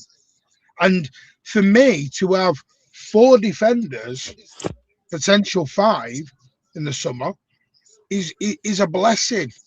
We've got cover for injuries all over the gaff where we could end up with a squad that is as strong as it's ever been. If you can get a back line of Gueye, Diaz, Gavardio, Kushinov, and Victor Hayes, well, that's a pretty damn good, strong centre back. That's excellent. Yeah, that is excellent. I kind of wonder. And then you don't have to worry about injuries. You don't have to worry about anything like that at all. I'm on my way to my parents. That's why. So yeah, I'm in the car again. I'm not dogging. Not doing anything dodgy. Oh my God! Are you Steve sure? said teeth. I'll put my light on. Formidable and stay. I'll put my light on for you. They'll probably tell me to turn my light off now. That's my favorite. My friend and I are always joking about. Do you know what it is? I said after Tottenham and Liverpool, I would assess where we are. Yeah. And I'm going to say it. And I'm going to say it on now for the rest of the season until we're completely out mathematically. We can win this league. We can. We can win it. Listen, you stay close. I don't think, Wednesday and Thursday are gimmies. Wednesday's going to be a tough game against Fulham. But I think Arsenal got the tougher game away at Brentford. I think they're looking at that Brentford game as though it's easier. Brentford are banging form. They're banging form right now. So that's been a difficult ground all season. Chelsea dropped points there. Liverpool lost. We had a very tough game. I know we got a 1-0, but that was a very difficult game. And I think they've had a pretty decent home record. So that is not a given. Why did we all have a meltdown when we won 1-0 then? I think you've said this before. I think some people are expecting perfection. They're asking like 4-0 every game. We won 1-0 there and everyone had a meltdown. It's not 4-0. Yasko had the bozo and everyone's like, he's a shit defender. He's terrible. Blah, blah, blah. And I'm just like, it's like I'm bored of this. I'm bored explaining to people outside of the City family of you're conceding chances. I said, but we've always conceded chances. I don't know where this we've conceded chances has come from. We just concede, it's the way we're playing. And for me, where I'm more proud at the minute is we've learned to go to the big clubs, the big away grounds to win. We're not going there playing gung-ho. We're not trying to be cavalier constantly. We're going there and Pep's learned, you know what? Because let's be honest. Every time we went to the Bernabeu, every time we went here, there and everywhere, we were game over. We thought we'd lose. And we're now finding a way to win. And that is huge for me right now. Our top 6 record at the minute is greatly improved. Erling Haaland has got top 6 goal scoring record out of everyone by a country mile. I had a look earlier. People have been having a go at Haaland, rightfully so, because he has had a few poor games. I accept. But, he's third in the assist league. Not City, third in the league. He's got the 3rd best assists in the Premier League. It's Bruno Fernandes, Ryan Cherka, Erling Haaland. I don't know. Because someone tell me, so he's got 7. Cherky's got 7 assists. Haaland has 6. Also, Ryan Cherky got robbed of a goal yesterday. Nobody's convincing me otherwise. Because he kicked the ball long before the fouls took place, so the stream should have stood. 24-hour stream, my God. There's going to be a lot of competition for that. There will be a lot of 24-hour streams. Y'all are going to have to pick and choose. LB will be 48 hours instead. Do one. One for the quad, one for the 1-1-5. He's going to do one. Mateus will be drunk during half of it. Mateus will avoid the pub and come on that stream. Mateus has got no right to do a quad 24-hour stream if we ever do it. No right. I did drop down to 1% at one point. I did. In all seriousness, listen, it looks like my 115 24-hour stream's going to get pushed back a year because I don't know what's going on. There's a lot of rumors and innuendo about that right now. If we win the league, I'll say this now. We win the league, I'll do a 24-hour stream because I will put this. If Pep Guardiola wins the league this year, that for me is his greatest ever achievement. Ever. Facts. Ever. Yeah, it is. By a country mile. And I mean, the Arsenal rage, if they lose the league title now, it will probably be even more biblical than the first time it was the title. Because honestly, these lot never learn, do they? They never learn. Like honestly, guys, you've won nothing yet. You go on like you're this unbelievable team. You've won nothing to show for it yet. How can you sit there and lecture to us saying that you're this, you're that, but you haven't even won a bloody Carabao Cup yet under this manager? Yeah, FA Cup with Emery's team doesn't count. Sorry, I just don't like. I've never seen a fan base so entitled all my life. Like more entitled than anything. It's crazy. Honestly, I've never seen it in all my life. No, but apparently we're victims and we're rattled. Well, that's the fair, new one now. It's City been fans are 22 victims. years for them. We're victims. Oh no, we're victims now. We're now victims. Everyone's attacking us. But one day we can confirm, Martin. I don't even think most of them were alive or have like actual memories of the last. No. Someone said to me, "How come you don't get a lot of City fans on all these other channels?" And I went, "Well, it's because of the way you talk about us. Yeah, if you paid us a little, so it's not even. We don't want a gushing. We just want a fair debate. We don't feel it's a fair debate." And I got, "Well, you just play victims, then, aren't you?" I've had more respect, Martin, from Bayern, Madrid, and Barcelona fans I talk to who have me on shows than I do from fans in their own league. Yeah, we all know we're hated. Let's be real. We all know that. Like, Formidable's bang on. Do you know what? Give me the Premier League. Give me the Carabao Cup. I'll do a league and cup double, and that to me would just be like, wow. That'd be an amazing season. UCL. I'll still take the Carabao Cup, man. I want that so badly. Yeah, I would love a Carabao. I said Erling Haaland needs a complete English footy. Are you going to that, Luke? Are you going to that? What the Carabao Cup final? Yeah. I'll try and get. Well, yeah, that is the aim. Because I might have a spare. If you did, let me know. Yeah. Let me know if you do. No worries, mate. Let me know as well. I'm still waiting on confirmation, Luke, for that Brentford game. I'm still waiting for that to be confirmed, but my luck, it'll take forever to get confirmed. Well, no, I have the time booked off of work, but that won't get confirmed till near the time because the further we go. I figured March is the earliest that it could be. March. It seemed to book like 6 to 8 weeks out in advance. So I figured what date is it around? May 8th, I think. 8th or 9th. Is there any FA Cup weekend? No, I looked it up. The FA Cup semifinals. FA Cup is it's that one, May 9th. So I looked it up. FA Cup is like April 22nd or something, and then like the other one I think is like May 17th that weekend, something like that. So I think it's in between, but I'm not ruling out Champions League being a factor because hey, we could get a good draw in the Champions League. You never know. No, they'll just move it to the Sunday. If we get Arsenal UCL, Arsenal UCL back home and away. It could be like by the way, where we play Chelsea. It's not my show. And Tolly, it's not my show, mate. It's Luke's. Oh, can I come? I thought it meant can he come on? Bloody hell, everyone's asking. I'm going to get DM. Whoa.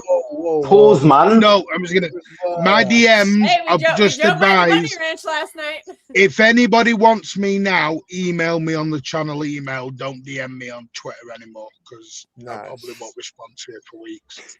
Yeah. Steve Black. I've been to one game at the Etihad and City won. They won 7-0, so. I've been to 2 City games, and Erling Haaland has scored in both of them. So, I think there's a little bit of luck in there potentially. Formidables like me wants mayhem. Do you know what it is? I want these, and do you know what? Part of it is a little bit sinister on my behalf. I want these pep outers to really eat the words. Of course, maybe that's mean, man. Maybe that's mean. What did you do on Twitter? You deleted the No, it's I mean, I'm sort of. I mean, you won't find the Mancunian way anymore. No, see, like me right now, I'm. It looks like I still have you though. Okay. No, I'm still on there. You'll still have me. I'm just now under a different name. Yeah, I don't blame you, Martin, at all. I've gone all incognito. That's Spartacus, man. We'll be doing good. Yes, Simon C. Speaking of agendas. Hey, Simon. How good was Donnarumma yesterday? Yes. Hello. How good was Donnarumma? How good was that save? That Pep had to imitate it. Pep had to imitate that save. When was the last time Pep imitated a keeper? He's laughing now. Sparkus is on a mission right now. He's on a pilgrimage. Hey, He's on a pilgrimage right now. Oh my God! I will give Trafford credit as well because Trafford was great against Newcastle, so I'll give both keepers. It's great having two keepers, Luke. It's great having two top-notch keepers. It's just a shame we can't keep them both. Over the free. He was at fault for the free kick. No. You can't. No. Two-man wall. Oh, we're not doing this again. I'm sorry. Look, Don't we're not doing this again. Don't do it. We're not doing this again. Cook him on your own show, Calx. All right, I'll join you. How about Rodri yesterday? He was class. Yeah, no. He looked like his issue right now is just that last 15 to 20 minutes. That's where he's still building his fitness. But he looked better in the second half. Like, okay, maybe the game was the greatest. Also, his fitness looked better until a bit later. But also Nico O'Reilly as well. Like yesterday, left back most of the season, playing midfield at Anfield against Gravenberch and McAllister, and was brilliant yesterday. At 20 years old, like honestly, what a player!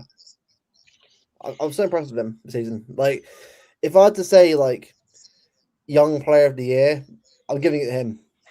I'm giving it to him right now. Like, I mean, I know, like, is Shoki technically old, young enough to win it as well? Or is it younger than 21 now?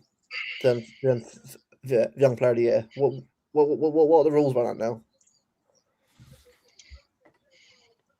I'm sorry. Say it again. I was reading something. Say it sorry. Again. The young player of the year stuff, like obviously for the league. What's the actual rules now? Is it under 21 or is it? I think it's 22. I think Saka was 22 when he and Haaland were going for it, or maybe Haaland was 22 and Saka was 21. I think we're getting two. Ryan Turkey's getting nominated for sure, and so is Nico O'Reilly. And I think we might get a split vote that allows someone else to win it because there's no way you can't nominate Turkey. I think Turkey has been the best signing of of this season. Like out of all the teams, he's been the most impactful signing. He's close to 20 GNA in all comps. That's insane. Should have had that goal yesterday. I think that goal should have counted. And Nico O'Reilly, I just can't say enough about this kid. He's just Turkey's been amazing. For me, signing of the season is Donnarumma. Oh, it has to be. Donnarumma is also, for me, it's 1A and 1B. And Mark Gahey's going to be in that conversation very soon, too. And by the way, I'm not even trying to. Yeah, I'm not even trolling Spartacus anymore. I'm not even doing that. For me, Donnarumma has brought everything to us that we need. And listen, this is not shade on Edison, and I get all the ball playing out from the back. I understand that. But to have Donnarumma in that net it always reminds me of Peter Schmeichel. Yeah. Peter Schmeichel used to save United 15 points a season. Just on his save. He saved us a bunch of points. And to me, Donnarumma. We lose that first game if he's not in net. 100%. We absolutely lose that first game last week. I just think he's phenomenal. Yeah, are the things of his game that he needs to improve? Of course, there's things in Trafford, there's things in Reyes, there's things in Courtois. There's always things you need to improve. But for me, Donnarumma just fits us like a glove. Yeah, he's been brilliant. He deserves it's probably that save in the 97th minute of the game. After he's going to get nominated for save in the month again. And he might win season. All the season. Like Mbuemo, his very first game for the club when he did that on Mbuemo, that's the impact that had. That literally saved us. That saved us. Because if that goal had been that goal got chalked off. And this guy, honestly, is never ending rage bait. Oh my God. No, do you know what I think it is? And he'll never admit it. And I've said this, just my opinion, Spartacus. I think the Edison stuff hurt him. I don't mean the. I think the way that Edison was treated bothered him. No, I get it. I agree. It was disgusting. How does it? Yeah, and it was. I totally agree. I think the way we treat all our players is disgusting sometimes. Luke, this is not rage bait. I can tell that for a fact. He's on a pilgrimage right now. On a pilgrimage right now. I think the way Haaland's been treated by some is disgusting. And everyone goes, oh, you're Haaland FC. No, I'm not. But if you really do believe Erling Haaland is that bad and we're going to bench him for all these games, then sorry, you're not living in reality. That's just the fact of life. It's been disgusting. Gundogan had it. Akanji had it. Listen, the way they got children on the way out, it was disgusting. And listen, I'm not gonna lie to you, that bothered me when Edison gone out like that, where the fans are abusing him and his family, because that's not on. And even if Ronaldo will leave this summer, I don't want the same as well, man, because it's just we've got to have some dignity, if that makes sense, some decorum. Spot on from Formidable. Yeah, spot on. And we don't have decorum, Dash. You're right. We don't. The trouble is, I keep saying it. Football's so emotional, and listen, I'm not even going to say it is the idiots on Twitter, because it's a faceless society and they hide behind it and they think they can say whatever they want. Same on Instagram, and that is what it is. It's the social media age, and people have all these group chats and all these separate things, and they think they can say whatever they want in them, and it never comes out. You know.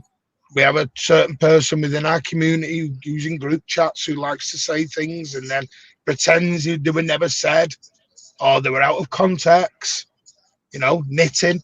But anyway, it's just the way it is. It's the way it is. It's the way of the world. And for me, I've realised they're not fans. They're not fans. No. They're just trolls that want to be heard and be mean and want to be famous. Yeah, and that's the way it is. And I've learned, and the real part of the world, and that's why it is. You know what? I've had the best few weeks, best few days since I've left that thing. Love it, absolutely love it. I've had more sleep than I've ever had. It's been great. I've just enjoyed it. But it's sad because the thing is, it used to be really good years ago. It used to be really, really good. And it was where everyone connected really well. There was no bullying. It was everyone. You didn't agree with each other. It was respectful. Now it's crazy on that. Now I mean, I'm limiting myself to what I say now. I just can't be bothered to sort of deal with it anymore. And the thing is, I'll still stay on there to speak to some people that I need to. Like I said, I've met some amazing people on there.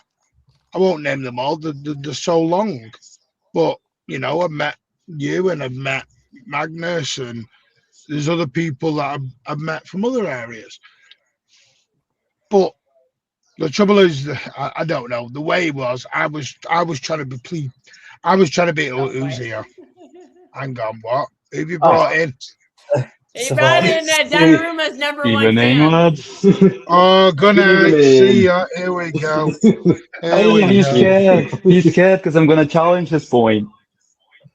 Challenge what point? I'm out of here. Donnarumma has made us better. Point. Go on, because I haven't responded to you WhatsApp, so I know. Not on purpose. I've just been busy. I was going to respond. I know. We'll do it in here. Off you go. You can't give me that Donnarumma has made us better and fit us like a glove when 90% of the reason why we're struggling to respond to anybody who does a high man-to-man high press is down to Donnarumma. Well, do you remember when we played Newcastle and Newcastle high pressed us, even with Trafford and net? So sorry. No, because if you go in that you go in that game. Did we spend 15 minutes without being able to make 5 passes in a row? The second half of the game at the end, we struggled like we had every single game. No, we didn't. Go back and watch it. Yes, we did. No, Kels, we did not. Ed, Kels, go back and watch it. We didn't. Yes, we did. We lost control. No, we had some transitions. That happens every game. No, we lost. We lost control. Kels, we lost control because we were playing direct football in transition, but we were still able to play through the press. But we lost the ball when we got to the final third and couldn't get our defensive shape in time, and they cut across us in that way. It's not the same as what happened against Liverpool. What happened against and it brightened away. Guess it was the keeper that game. Donnarumma wasn't even on the yeah, squad but yet. guess who was the back line in that game? We had Rico Lewis. We had Rico Lewis in the back line at that moment. We had Rico Lewis. We had a team that had no Foden. Doku was out of form at that moment. Marmoush was actually out of form as well. I know he got injured. We didn't have Josko Vardio. We're playing an injured Stones. Diaz was with a knock as well and not with the greatest form. I don't believe that. I don't think he had a little bit of a knock. Yeah, he had a little bit of a knock because he's got Stones. Stones has got a chronical issue. It isn't an injury with Stones. It is a chronical issue. Yeah, he should probably once his contract is over, for his health and for the sake of the rest of his life, he should probably retire. Let him go to the World Cup, have him last hurrah. But if you have a chronic condition, and he's already worth like tens of millions of pounds, like he could have a really nice life. He might have a nice life. Hang on. Well, hang on. No. Hang on. Oh? John Stones will still be in the Premier League next season, I think. Oh, I did not know that. Everton. I would retire if I was him. He's going to go back to Everton, eh? Oh, okay. I do, look, it's not about, Martin, it's not about Edison, because as I said before many times, I don't think Edison was ever world class. It's about the consequences that Donnarumma generates for the rest of the side. He makes everybody look worse by him being in there. We are reduced to literally kick the ball long and hope for a second ball whenever the opposition does a slightly different approach to the game. Can I ask a question? Is your problem, or not problem, is your opinion based on your preference of our style of play that you want, or what this is what I'm trying to think. Are you preferring us to play out from the back? No, because we can still play directly, but have a ball-playing goalkeeper. I don't care about us playing out from the back.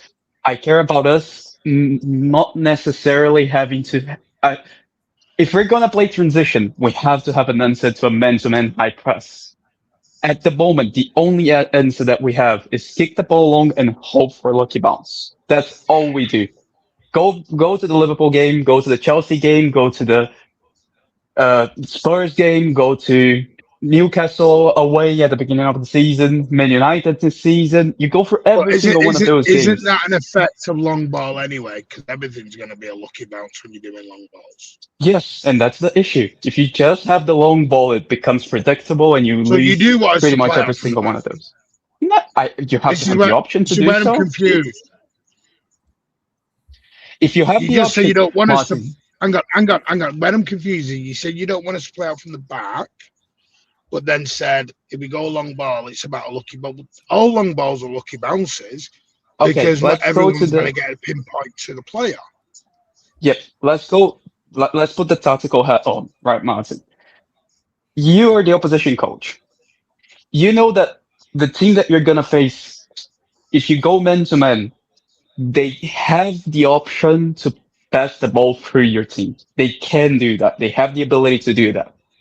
And if they do that, your man-to-man press becomes actually a very big issue for you.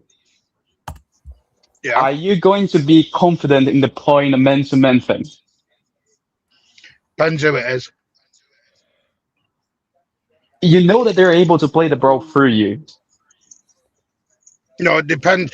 It depends because I think what you'll see is the reason, because this is why I was talking about the Nico G and the Rodri stuff. Rodri goes and collects the ball from the goalie further back. Sometimes it's Bernardo in games. Nico G wasn't doing that.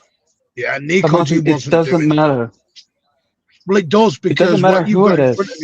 Of course it does. Of course it matters who's in front there. Of course that matters because not everyone can play with the ball with the back to goal. Then explain it to me why Rodri wasn't able to do this. Nico G cannot play with his back to the play. He struggles with turning. Yeah, he can't. Playing the ball out. Right, tell me about this part against the back to goal. Martin, you did tell me. Okay, we have Rodri now. He got the ball from anybody, right? He has his back to goal, a player on his back. He can't really turn efficiently because there is a player on his back and he risks losing the ball. And if he loses the ball, it's likely to turn into a goal for the opposition. So he can't really turn the player. He looks to his right side. He has the fullback who's tied down to a man. He cannot pass the ball to that guy. He's looking to the left side. He's got his the opposite. He looks to his right. He has the right back. He's tied down. He looks to the left back is tied down. Can't pass the ball there either. He looked to the center backs. They are both tied down. He can't pass the ball to them. He looks over his shoulder to the 8. He's also tied down because, again, a man-to-man situation. He cannot pass the ball to that guy. Right side 8, same thing is going on. The winger, the same thing is going on. So he doesn't really have any passing options. What is the only thing that he can realistically do? Pass the ball back to Donnarumma. The second he does that, long ball over the top, 50-50 again, doesn't matter who it is. It's not a matter of, unless you're going to have a player receive the ball, be able to dribble through everybody and find the pass like he's prime Lionel Messi. This player, you're always going to go back into the cycle that you pass the ball back to the goalkeeper is going to kick it long because he has no options. I think it depends. For me, it depends on your opposition. Yesterday, I don't think we were going to try and play out from the back. But we did. We did in certain areas, but we didn't fully. When you look at the joys we were getting, is when we were, hang on. The balls we were playing and where we were getting the joy is when we were playing quick balls through the middle. Yeah? No. You go back to that first, okay. We're not. You got to realize we are becoming an in between a possession-based team and a transitional team. Yeah, we will play more transitional in certain games than we will in others. I think it also depends how the opposition's set up. Liverpool don't come with a low block. Liverpool, for me, didn't learn from the first game at the Etihad. They played very similar to the way they did at the Etihad. I disagree. I think in the first half, yes, because they were still keeping the extra men in the back line. So they had 2 people on Haaland, right? There was Van Dijk and Konate on Haaland at all times in the first half. This allows you to have the superiority somebody, because if you have 2 players marking one, then you have a free player somewhere. And then it becomes a question of, then Rodri can Rodri find that player before he gets marked? Rodri will likely find that player. So he will likely find that player. But what they changed in the second half, and it is the change that everybody makes, and it's not hard to do. Okay, we're going to allow Haaland to be in a 1v1. And then we're going to go man for man, force them back into Donnarumma, and then he's going to kick it long. Haaland is not particularly good in the air, so it's not really a 50-50. Donnarumma cannot get the ball precisely to Haaland. You're not going to like this. Sorry to jump in. You know, we won 90% of our aerial duels yesterday. That's a goal, because I went back and watched the game. How many of those aerial duels did we actually? Well, one of them was an assist to Bernardo. I agree. We won most of those, but I'm saying that long balls from Donnarumma into Haaland or into Semenyo or into Mamouche, any of the forwards players. How many of those do you think we kept possession? We did at least 3 passes after Donnarumma kicked it long. Right. How many of those do you think we actually kept at least 3 passes after Donnarumma kicked it long? So what? All right. So what would be different from Trafford being in that net yesterday?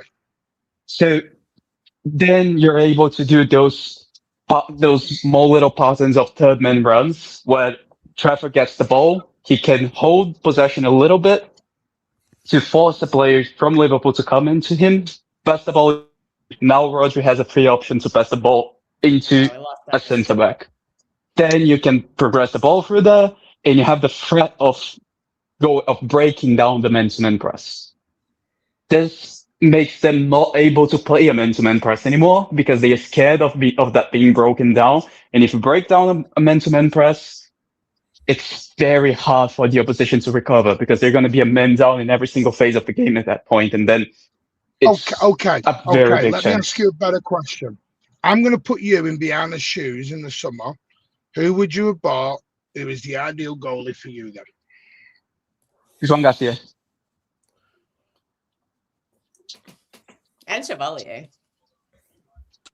No, I think Juan Garcia is going to be the best keeper on the planet. But Garcia, after Garcia, Chevalier. Back on now. How did they do some duties? Juan Garcia was always going to go Barcelona, to be fair to his part, because I was probably like I think if you gave enough money, if you gave him Donnarumma money, he would be a City.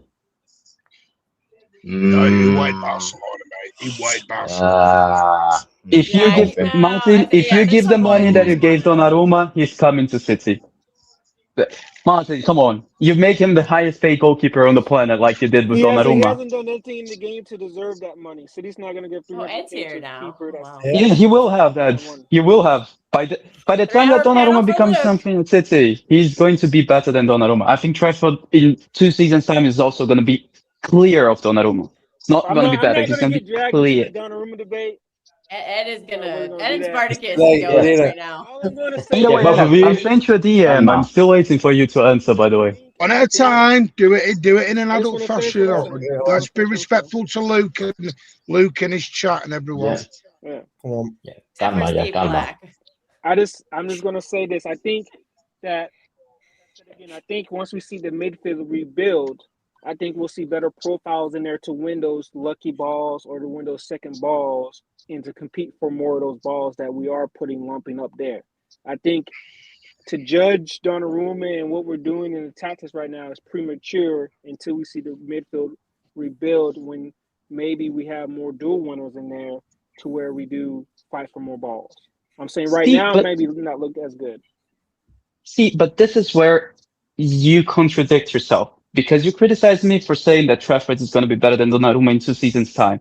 But you're telling me to wait to judge Donnarumma for 2 seasons. No, I'm not saying wait. I'm saying you might just be jumping the gun on the tactics until the midfield. I think the midfield will be rebuilt this summer. I'm not telling You're quite literally telling me to wait. I'm not telling you to wait 2 years. No, what he's saying is the midfield we've got now. No, Spark is what he said is the midfield we've got now, maybe not the midfield we've got in the summer. I agree, Martin, but again, you bought. So you bring in players. So you're bringing players who win those second balls and third balls quicker.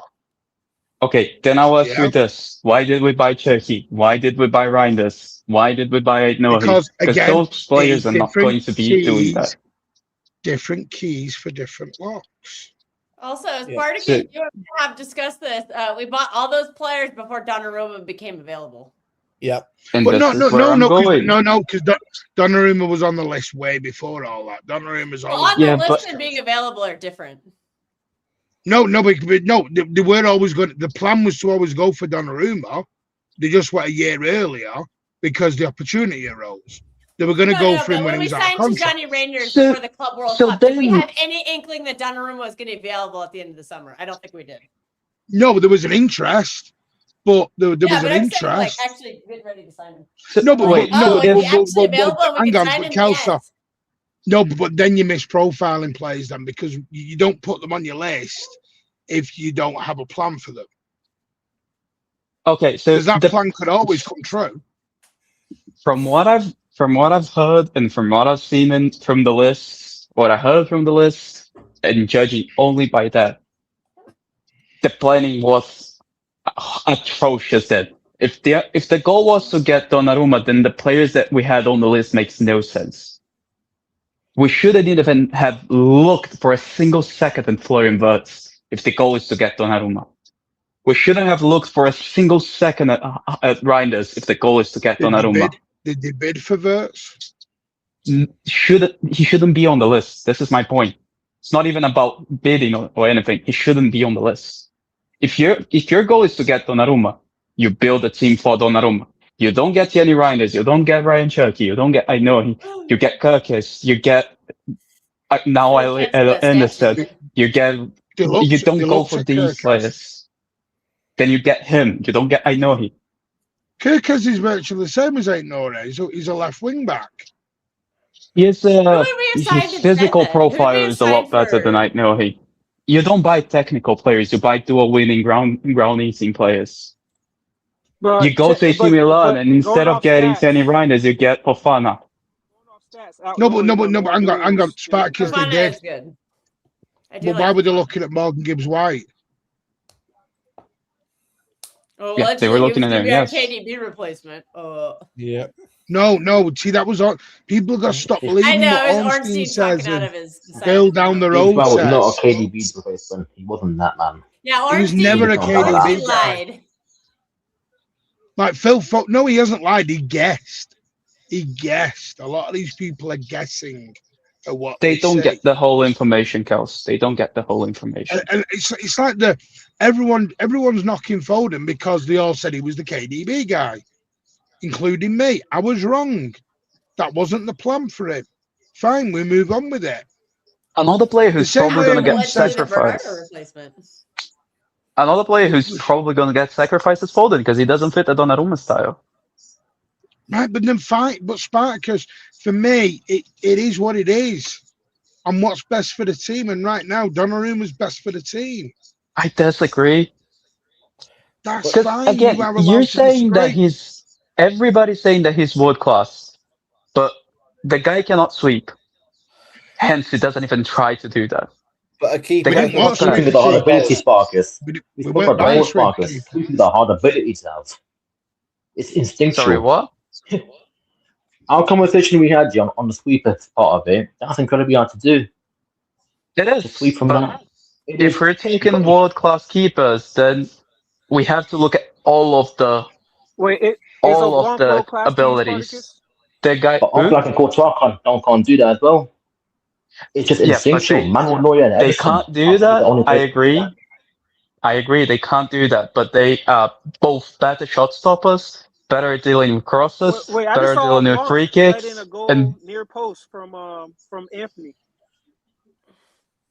and And he's a I better think shot Oblak stopper. is in the tail end of his career. By the way, I think he's no longer world class anymore. So who's world class? Currently, I would say Courtois. Courtois, and I think that's probably it. Wait, no, I'm not doing. No, I'm not doing. I'm sorry, mate. I'm not doing this. We can't do. No. Are we not considering Allison world class? No longer world class now.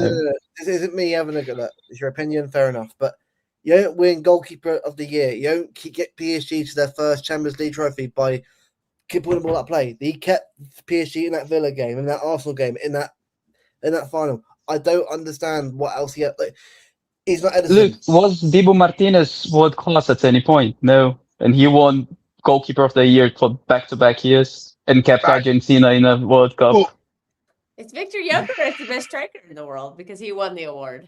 Like, Exactly. just an award doesn't. These awards, I put no weight into those at all. At all. I think they're complete bollocks. Spartacus. It's your, I think you have it's to your- realise, because I understand you're on this train and I get it, but Donnarumma ain't going nowhere. Donnarumma is here to stay. Donnarumma is our number one for many, many years. As I said, unfortunately, we're selling the better keeper and keeping the worst one. Then that's fine. That's your opinion. You have allowed it. I don't agree with it. In 2 Doesn't mean years, I'm we slagging will Okay, be let's better. have a rational conversation here. Let's have a rational conversation here. Because Spartacus, Wait. we can have all these rational conversations. It's not going to stop Trafford going in the summer and Donnarumma staying. Okay, Martin, let's address the world class point. Is Trafford The world guy, class? okay, I get nowhere near. Donnarumma, he's terrible at crosses. I don't think anybody here is going to disagree with that. He's terrible at corners. I don't think anybody here is going to disagree with that. Is He's he? very below average. Is he I back? don't know if I'd say terrible. Come on. Come on, Luke. Come on, Luke. No, I'm not. No, he's not. He's not. I've seen worse. I don't think. Okay, I've seen worse that much of. You don't think he's bad at corners, Martin? What are we doing No. here? The guy No. mishits the ball more often than he hits it. He comes out because for he punches every single one of them. Right? No, because he missed the punches. Can you name me a goalie who doesn't do that? No, he misses the punches. It's not because he punches it. It's because he misses it. It doesn't. He does. It doesn't. He punched 2 in the Consistently. last minute yesterday. Yeah, he did. Congratulations. But consistently, he mispunches it. Okay, now. Are we not looking at, for example, the game against Madrid, where we should have drawn the game because of a direct mistake from Donnarumma in a cross? Should. And you're still doing the shit. Is it Donnarumma's benefit that Vinny tries a bicycle kick out of nowhere when he could have just had a tap in? Not blame the goalkeeper because. No, is it Donnarumma? Because you think the opposition player made a mistake. That is a part of football. Ed, is it Donnarumma making Vinicius Jr. do a bicycle kick when he could have just stepped it into the empty net because Donnarumma missed? The ball go to the back of the net. You didn't do this with Edison. You didn't do this with Trafford. You didn't do this with Ortega. You didn't do this with anybody. And the point is, I'm just pointing out the inconsistencies. People keep talking for the guy. You've just proved my point. You proved my point. Spartacus, you may not agree, but I think subconsciously somewhere you're harboring, because we didn't do this for Edison, why are we doing it for Donnarumma? And I think you're harboring whether, I know you may not see it, you may not admit it. No, I am doing this because of that. There is, but it's not there is just a little bit of subconsciously because of the Edison stuff. You can't blame every single fan in Donnarumma for dickheads. No, it's not about, it's about inconsistency with specific people. Like, for example, I'm going to call him out. Ed doesn't do this thing that he's doing for Donnarumma for every single player in the squad. He doesn't say, he doesn't create excuses for every other player. That's just a football fan. That's just a football fan. Then everybody is inconsistent about everything. No, that's the emotive part of football. That is the emotive part of football. I do it on Foden. I will always defend Foden more than anyone else because he's my guy. Others will defend Haaland more than others because he's their guy. Some people will defend Cherki more than others because he's their guy. Build the statue. That's just being a football then you have to, okay, but then you have to say, I have an agenda, which is fair. If you go around and you say, I have an agenda. Not everything's an agenda. No, we can't say having a favourite player is an agenda. You can say, where it becomes an agenda is when you go, my play's the best and all your other players are shit. Then it becomes the agenda. Yeah, Martin, I have a favorite player, but not the agenda. My favorite player is Cherki. I don't make excuses for him. No, and that's fine, but you like Cherki for his back flicks and everything else. That's the one but thing I don't Pep make hates. excuses. But I don't make excuses for him. Fair, but I don't make excuses for him. Your point is everybody has the favorite players, but they make excuses for them. I don't. No. We had a debate and you said flicks and tricks are part of football. At times, yes. I didn't say that you should be doing them at every moment. And no coaching course I've ever been on and they taught you a rainbow flick or a Rabona. Never. It's not in no coaching manual. It's nowhere. Because that's just raw natural ability. Oh, Steve, you didn't have to say that. If you have the raw, but if you have the raw natural ability, why not use those? Those are very, very good resources that a player can do. Why didn't Messi do it then? Messi should have done it every game. Because Messi is the best player of all time, and he could manipulate himself into not put himself into a situation where he needed to do a flick or a trick to get out of it. Messi was so much better than everybody else that he didn't make a mistake. I think this is a hill that I think you're dying on so much and you are staying on so much that it's kind of got past the debating stage. It's gone into the, right, we get it. You're not keen on Donnarumma. It's not going to change. You just, unfortunately, Spartacus, you just have to accept it and kind of move with it now. It's a debate you're never going to win or anyone's going to win because it's just an opinion now. But the thing is, most people that have this analytical view of the game she agrees with the points that I make. Most of them. The people who are emotional and don't look at the analytical side of the game go with the he stops X player because of his aura argument, which is the thing that people bring for Donnarumma. But He has the footballers are aura. emotional. Edison went out of his club because he was too emotional.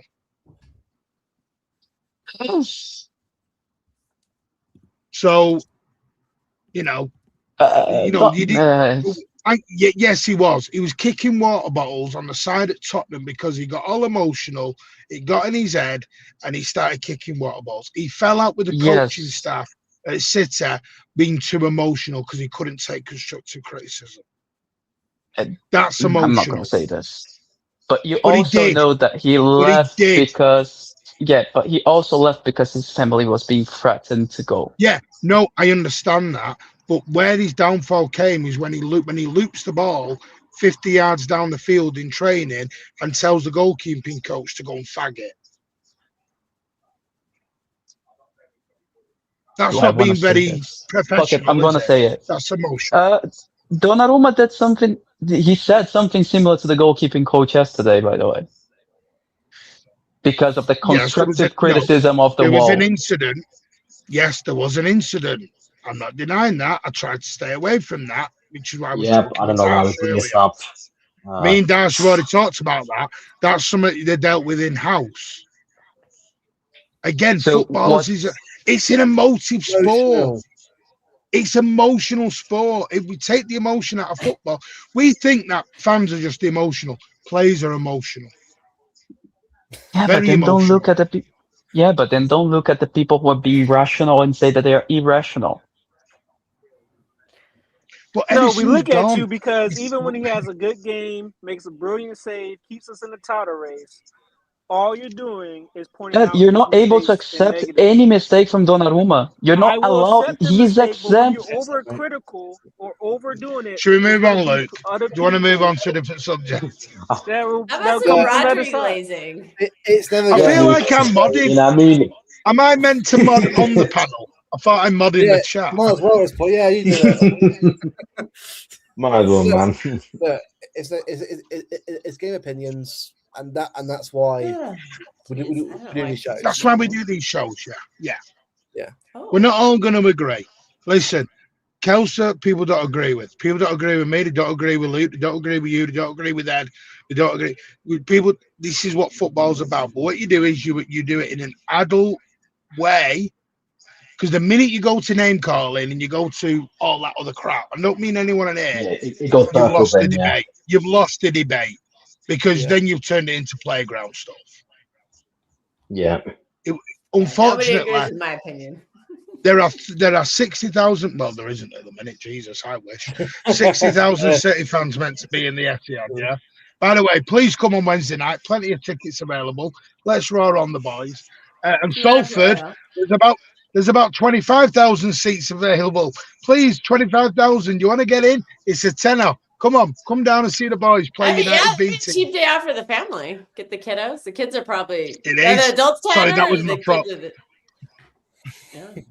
the little ones. Well, if they didn't charge you a fee to buy tickets, I think people might be more on board with that. Because membership costs money. Is show earlier on, is review earlier on. Get down to the ground about the team. At the end of the day, right? If I go week in, week out, I probably would. But at the end of the day, right, the ones that can go week in, week out, just go there when you can and get behind them. Because I'm a true fan. You are fakes. I'm only joking. Wow. All right, American. Not like American. I am a true City fan. You better tell Patrick then. I heard you missed the derby to go to Prague, by the way. Oh. Accusations. Answer, Martin. Fucking out in me. I'm sorry, but Newcastle. My birthday, my missus takes me away on a birthday treat. Hopefully not. Wait, Martin. Hey, mate, they can call me a fake fan all they want. I've been to more games than most people have on dinners. So they can call me You fake volunteered fan. to go into a box. Not all of us are ballers. You know what I mean? Aye.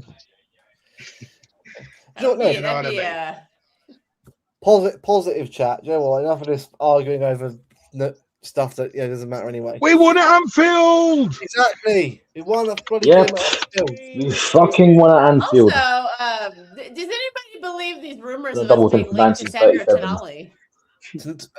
Tonali? Tonali. I really Do I like believe Tonali. them? Yes, I do believe them, but it looks like it will be Anderson. It's looking more like Anderson will come. Causing meltdowns in Will there chat. be I honestly believe, I think Anderson. there's going to be a lot of, there's going to, again, I think so.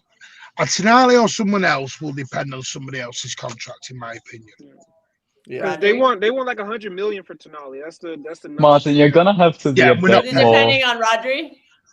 You're gonna be a little bit more discreet. It's gonna have to be. No, it's down to Rodri's contract. Yeah. Your claim was a little bit too big on that one, Martin. Your bad claim was pretty much the whole bread right there. No, listen, I understand. The O'Reilly emergence is kind of throwing a wrench into all this too, because I don't think any of us had him playing in the midfield this season. He started at midfield at Anfield, and he's 20 years old. Kelsey's just mentioned it.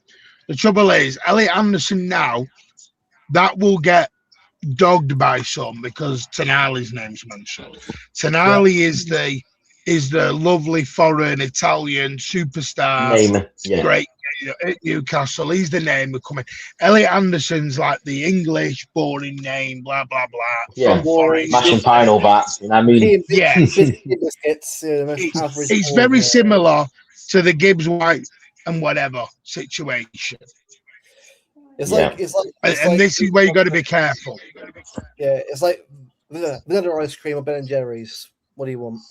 It's not that. Yeah, but at the end of the day. People have noticed this, and Formidable in the chat may notice this, but Pep Guardiola does like a core of the country he's in his team. So when he was at Spain, he liked a core of Spanish players. When he was in Germany, he liked a core of German players. When he's been in England, he does like his English lads. And people are going to like it. There will be a homegrown issue in the summer. There will be. So you're going to have to bring in one or two homegrown players. For me, Elliot Anderson, I've no problem with at all. I think he'd be a great signing. It's just for me, is where you're going to play him. With some coaching from Pep, he can go to the next level. Yeah, I understand everyone's going to go, but Tonali's there, the sexy names there, the guy is thinking. I'm not being funny. Tonali's great. Is he 100 million great? I'm not sure. Not really, no. Martin, what we're gonna do is create a midfield like Liverpool used to be. No creativity, but just people who are gonna run and just beat the fuck out of everybody. So that's where Donnarumma fits in then. Yeah, but I don't think you can win the league like that. Hence, Liverpool didn't win the league like that. They won the league when Thiago came in. I think it's coming away from tiki-taka. I think it is. Yeah, I agree. And they did win multiple champs. Sorry, what? Multiple champs with that type of midfield. They only won. He won the Champions League. That type of midfield is a lot better. They won one Premier League. But that type of midfield is a lot better for the Champions League. Then get rid of the homegrown rule, or you'll have to keep a Rico Lewis hanging around there. You can get I know who's gonna love this, what I'm about to say, but you can go and get the kid from Palace. Wharton. Adam Wharton. Wharton. What? Just go get Pedri, Spartacus. Pedri. Yeah, not. He doesn't fit Donnarumma. He doesn't fit Donnarumma. Elliot Anderson over. You need a player who's not a footballer. You need a rugby player for Donnarumma. Oh, then let's get a Dominic. My thing is, I'm 50-50 on where. How about Conor Gallagher? That's a perfect player. That's the perfect player. That's the answer. Dash or not, I mean, I'm still 50-50 on Rodra. Because we're now in February, there's still no decision. The trouble is with Rodra. Aren't they waiting for his improved fitness? No, because I don't think they're going to let him go into his last year of his contract. I think if he's going to go, they'll want to cash this summer. You probably know The by club you is probably know suited by for like March, they're April. not negotiating the second because they're waiting a month to You'll know see if by we can March, hold his April fitness what for a they're couple No, they are weeks. doing. They are negotiating. They are Oh, they negotiating are. now. Okay. Yeah. I think he's shown There's this cer- past week in particular. He looks a lot stronger. So There's contracts they're doing. Gavardio's contract kind of started. Foden's is verbally done. Doku's is due to start or not due to be upgraded anyway. I don't trust him with the injuries. I really don't. He's acquiring quite a few hamstring injuries at a very young age. No, And that's gonna that's take away what makes him special. His Look legs, at isn't Saka. it? Saka has lost that explosion, and he's no longer Doku is gonna get a new deal. Do you know the problem with cash in Doku? on him this summer. That's my controversial thing. I think Doku's always going to have that problem because he's got that standing pace where he can just explode from the off. Yeah. And I think when you have that, paying him a lot of money. But if you look at a lot of athletes, like if you look at a lot of 100-meter, 200-meter sprinters, they have the same problem because they need that explosive pace from the get-go. And when you have that explosive pace, if you let Doku go, who is available on the market that you can bring in? You don't need to bring anybody in. We have Semenyo and Marmoush already. They're not giving. No, I'm telling you now, they're not giving Semenyo isn't going to be given the chance he needs.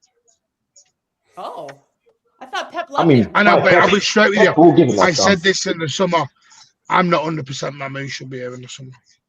Yeah, he's the one for me that's most likely. But he's playing really well right now. He did not deserve to be subbed off yesterday either. I thought that was BS. He was out of the front three. He was the. We'll agree to disagree on that, Coast.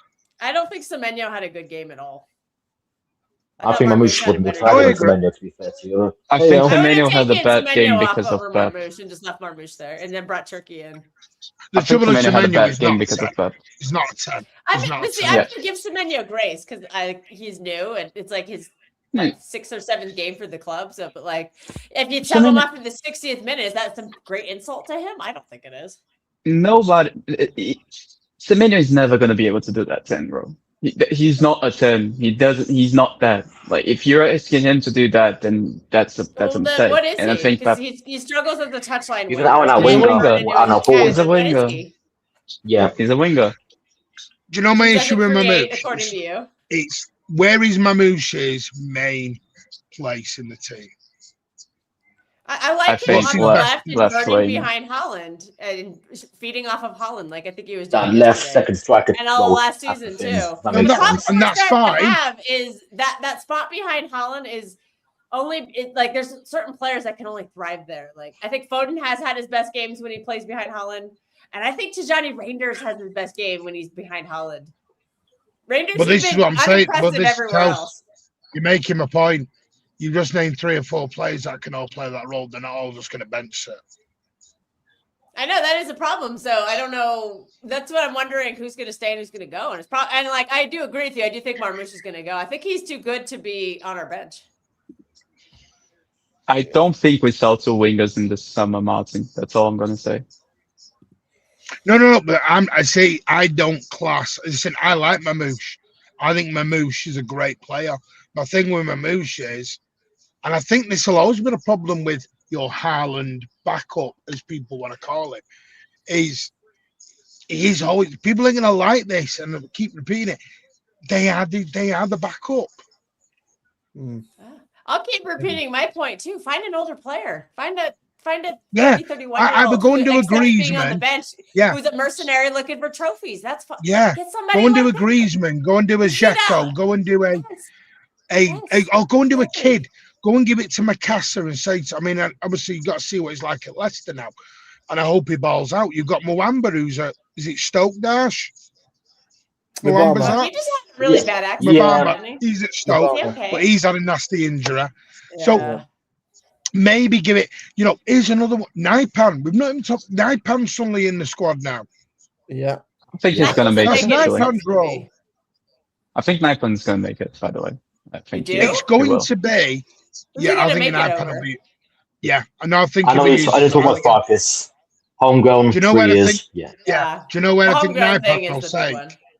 Naipan I think will it'll take probably a be over Rico Nico Lewis G. spot. Nico G will probably leave No, that season or two. I think he'll take a Rico spot in the squad. Rico? Okay.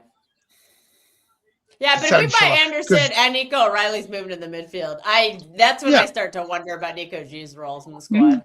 I think Nico G's gone. I think he's gone. I think he'll go This on summer or spot. next summer? Like the G. summer coming, This 26 summer. or 27? But this is what I mean. He has There's not been good enough. This summer, Not good enough. He's not He's not been Disagree good with enough. that. He was like carrying our I disagree. midfield while Rodri was out. What are you talking about? I've got to He's not good say, enough? this summer for me is the most important summer we've ever had in a long time. Because I think the people who go and the people who come in, because I'll be honest with you, and people are going to find this mad, I think this summer will determine whether Pep stays or he goes after his contract. I think because I'm going to say if you something. get the right players and you get the right, Controversy coming up here. go on, I'll just go on Spark. You don't expect me to say this, but I think that in my opinion, if Pep doesn't sign a long-term deal now, I don't think he should be here for the next season. Yeah, I actually do agree with that. I thought that's mine as well. Where I think He needs I'm to looking make at the his next mind 5 up. years 2 years is just not. because I'd rather him extend. You know, Same drama every 6 because months. that's Like, what is he's he gonna getting go? now. Is he gonna say? Is he gonna go? But why is it a problem now when it's never been a problem in the last 10 years?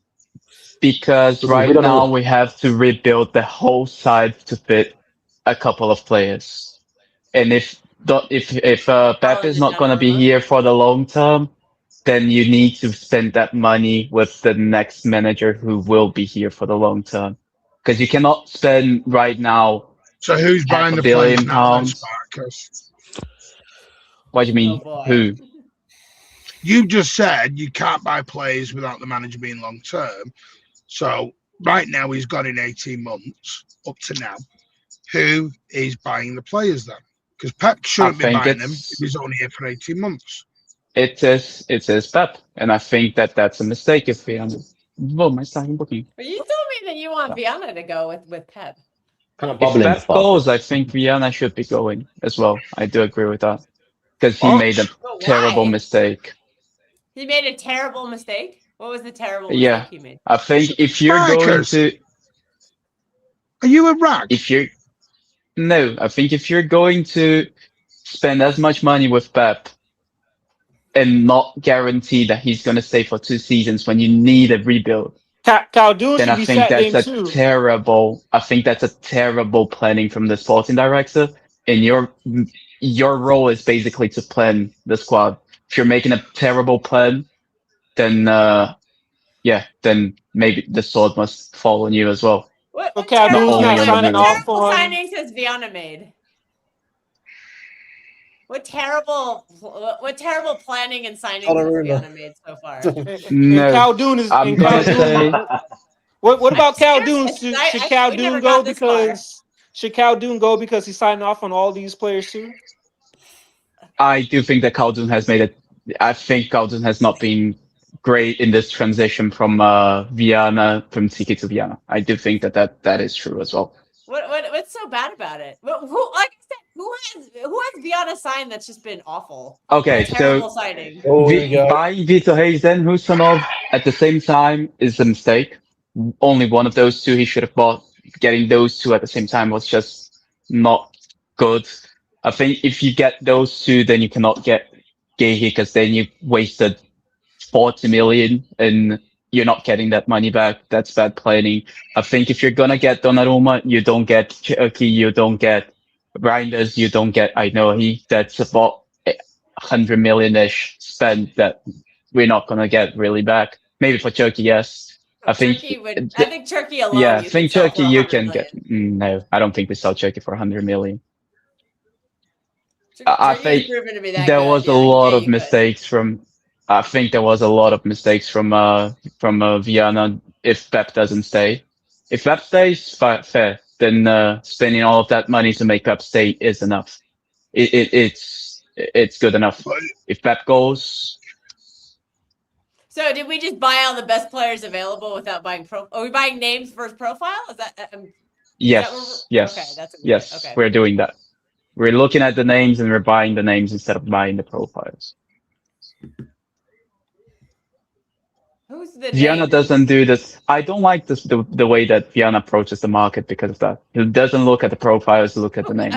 Okay, let's go through Viana signings then. Okay, we agree we lost Kyle Walker, we lost a pacey defender at the back. Would we say Husanov kind of fills that role? I'm not saying profile or not saying exact like for like, but that's kind of like a similar profile, right? He does, but he also you got to give him the time to develop. And if you're getting Vito Hayes, you also got to give him the time to develop. But then 12 months down the line, you're buying Gahey. You're not giving them the time to develop.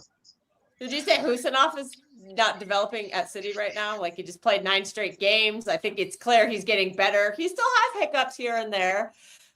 You know, some games he struggles in. I get that. He's 21 years old. But would you say he was bad yesterday? Would you say he was poor against Spurs? Was he poor against Newcastle? Like against Spurs, yes. Yesterday, no. Okay. Against Newcastle, yeah, a little bit as well. But again, like the kid has the highest ceiling of every centre back on the planet. He just needs the most work to get to that ceiling as a centre back, and I think that's probably why we bought him. Another team to develop. Developing under Pep Guardiola is not smart for him. Should we send him on loan to develop? No, because we're not going to have the space for him anymore. We're not going to have the space for him anymore. Yeah, because of Mark Gahey. Mark Gahey is not staying here for 1 season and fucking off. And he's not coming here to be the backup either. So what we're doing with the back line, I have no idea. I would think the older player might be the one who's at risk. And I don't mean Gahey. Told you what could happen with the back line. Gavardio to left back, Gahey, Diaz, whoever at right back, and Kushinov rotates. But then you're wasting money. Or we sign a manager who plays a back 3. Then you're spending money on a player that we didn't need. We could. I mean, it is within the realm of possibilities. Xabi Alonso has done a back 3 before. We don't have enough centre backs to play a back 3, Kels. So that's not. Well, if you had Victor Hayes and Husanov as your backups, then you do. No, you still don't, because you don't want them to be main centre back choices at any point at the moment, because they're not good enough for that. Xabi Alonso will be at Liverpool. Watch. Yeah, I think it will be. Probably, but he's been heavily linked. Yeah, most likely he will, yeah. Yeah, I agree with that. I think he will likely be at Liverpool. Yeah, I can't see a City with happening. Really can't. It doesn't. Moving after him, we would if that goes. No. We need to. I'm not against that. Listen. I'm not against it, by the way.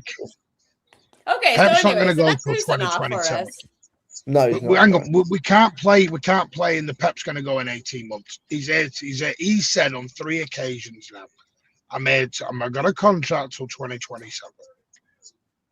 But Martin, then what we buy? We rebuild the next team for Pep, right? And then he goes in 12 months after that. Mm-hmm. What do we do then? If the next manager doesn't want the players. So what do you do? Sack Pep?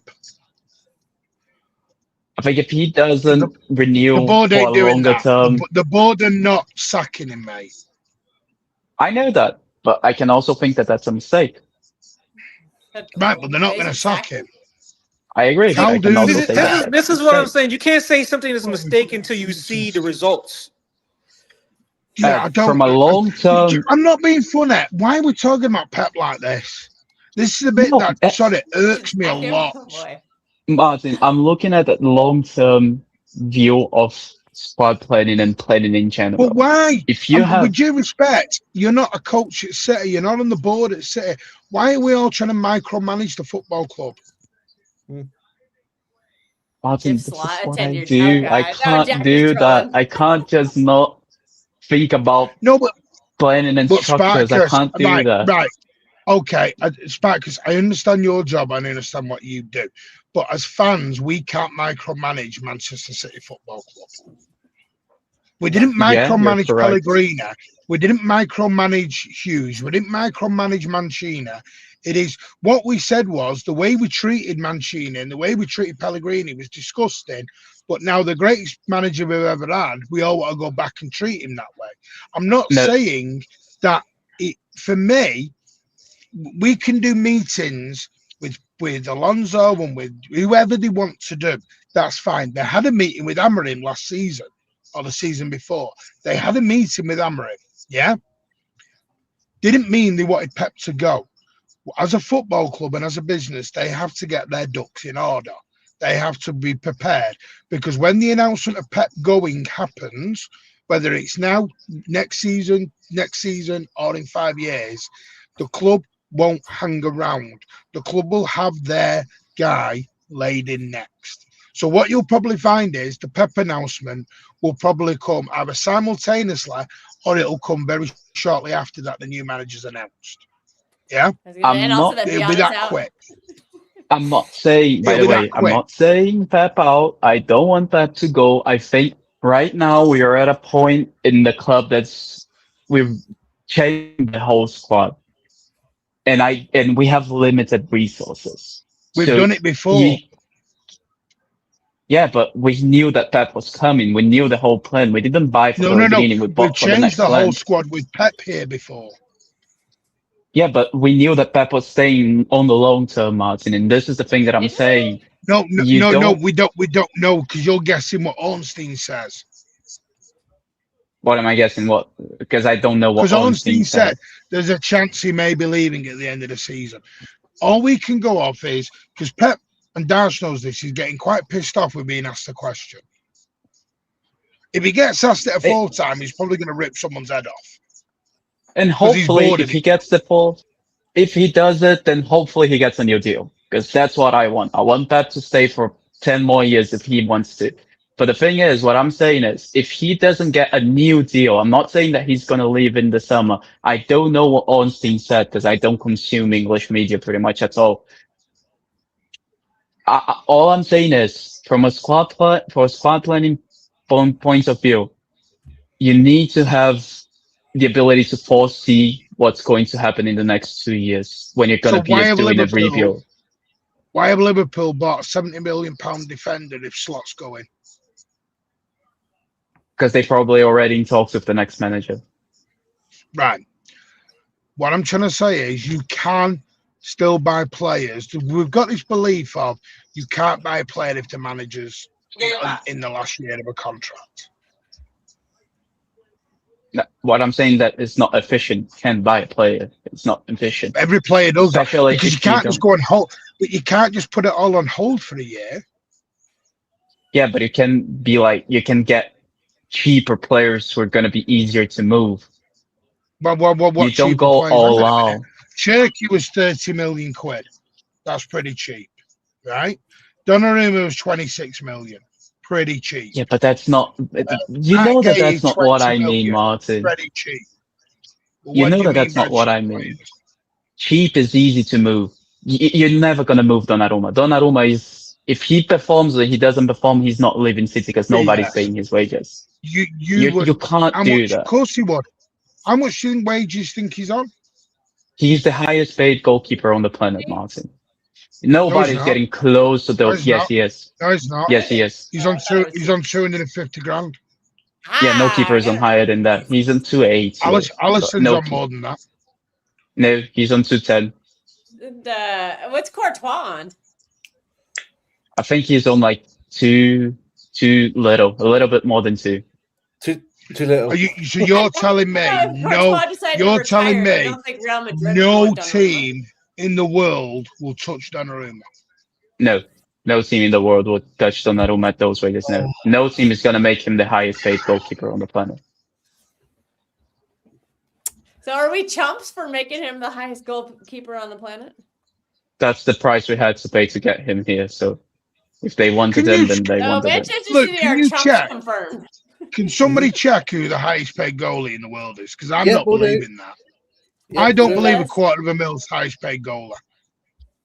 Whoa, Jack, what is that?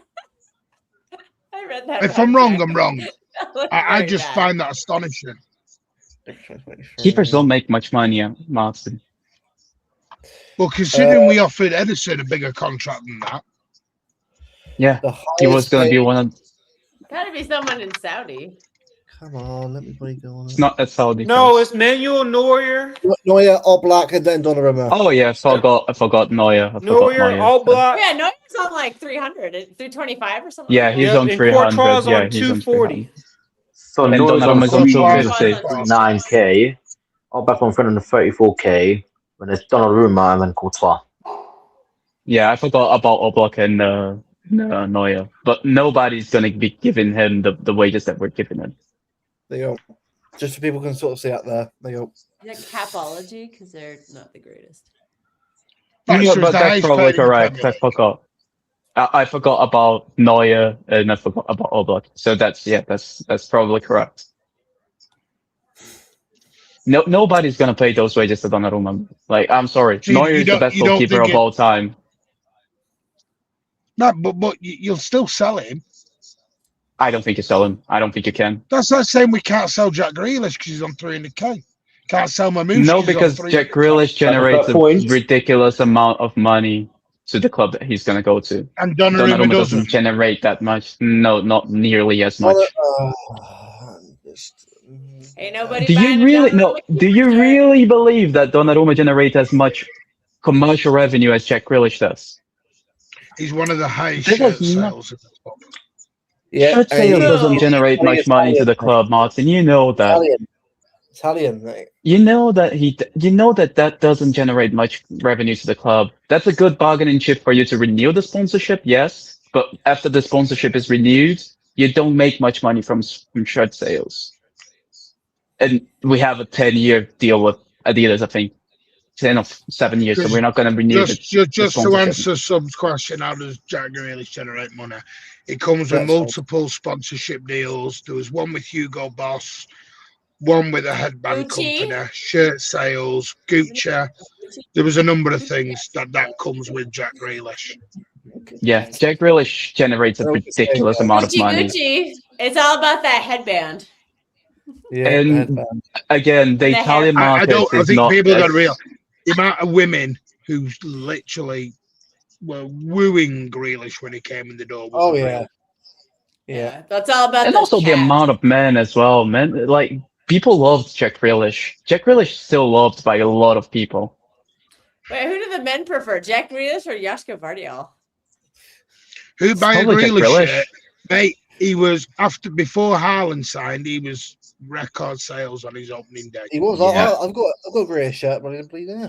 He was. They were selling out. I don't have one of those. Yeah. Jack Grealish is seen as one of our one from the men, and he's also ridiculously popular with girls because he's very handsome. I went to Jack Grealish's unveiling. It was huge. I mean, yes, it was 95% the guy is massive. Women. The guy is he generates a ridiculous amount of money, Jack Grealish, for the club that he signs. So yes, you can move him on quite easily. Now the difference is with Donnarumma. The Italian market is not going to move because of Donnarumma. They're ridiculously tribal, pretty much as the English market is. So buying him is not going to give you a new market, like for example, Mamouche does with the Egyptian market, or Son did with the Korean market. Yeah, but there's different. The Egyptian market's been tapped out with most. No, it's like Mahrez. Mahrez had a lot of the French. Algerian, French. Turkey has a lot of the French. And Algerian as well. Algerian, there's a lot. There's a lot more cushion off. Creates a lot because of where he is. Uzbek Twitter, literally, like the second. Yeah. There is nominated for Premier League Player of the Month. It's going to be record votes because I guarantee you that when it was last January, I guarantee you he got like 80% more votes than the other two players did. I remember. This is why all over that. This is why you got to remember where the CFG comes in. So the CFG comes in. You buy a player from around the world. Do you know why they brought Aaron Moy from Australia? You know why they bought him from Huddersfield? Was for the Australian market to come in, and they sold him on for a massive profit. But it was also at the time when we were in the process of buying Melbourne. Melbourne. Melbourne City, that used to be There were either Melbourne Heart or Melbourne Victory. Which one was it, Dash? There were one of them. Heart, I think. I think it's Heart, but Melbourne Victory still changed. exists. Might be Let me Melbourne check that Heart. right now. Yeah. So that's where the Aaron Moy come in. Sometimes signings are not just done for signings. Sometimes they are done for a marketing and around the world situation as well. Hence Haaland. We'll do this. Haaland brings a shit ton of money into that football club. A shit ton of money. Honestly, I said this the other day. Haaland against Newcastle, when he warmed up against Newcastle, there was a louder cheer for Haaland warming up than there was the goals. Just so that people understand something, Heung-min Son was directly responsible for, I'm not going to say the number because I don't remember by head, but a ridiculous amount of Spurs income. Like, it was mental how much he generated. Players generated ridiculous amount of money from sponsorships, like accessing new markets. It's ridiculous. It's ridiculous. So, unfortunately, because Donnarumma comes from Italy, and Italy is not one of those countries that's going to heavily migrate sides because there is an Italian there, like, for example, South Koreans usually do, Uzbek will do, Egypt will do. I don't know about Egypt. It's not going to. Yeah, Marmoush generates a ridiculous amount of money. Fans right now because Salah had an 8-year head start. Marmoush generates a ridiculous amount of money for City. He generates. But that's where some of the wages come in. So it's like people. But exactly, some of it does come from outside sources as well. So people say, I know you joked with me and you laughed about my Haaland comment of footballers are just selfish guys. They care about the money. So Haaland's on what, 550 basic?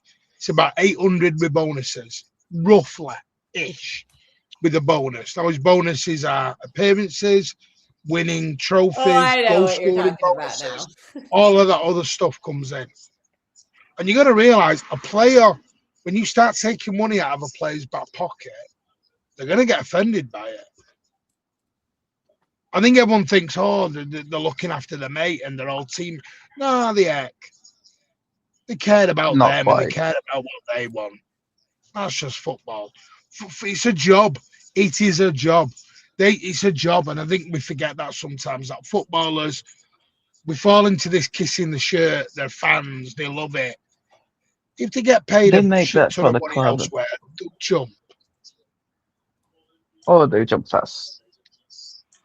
If Mamouche got offered $500,000 a week at Real Madrid, he'd be on the first plane out the door. If Cherky got offered 500 grand a week somewhere else, he'd be out the door. Foden out the door. It's the same everywhere. Money's money, and careers are short. Careers are too short.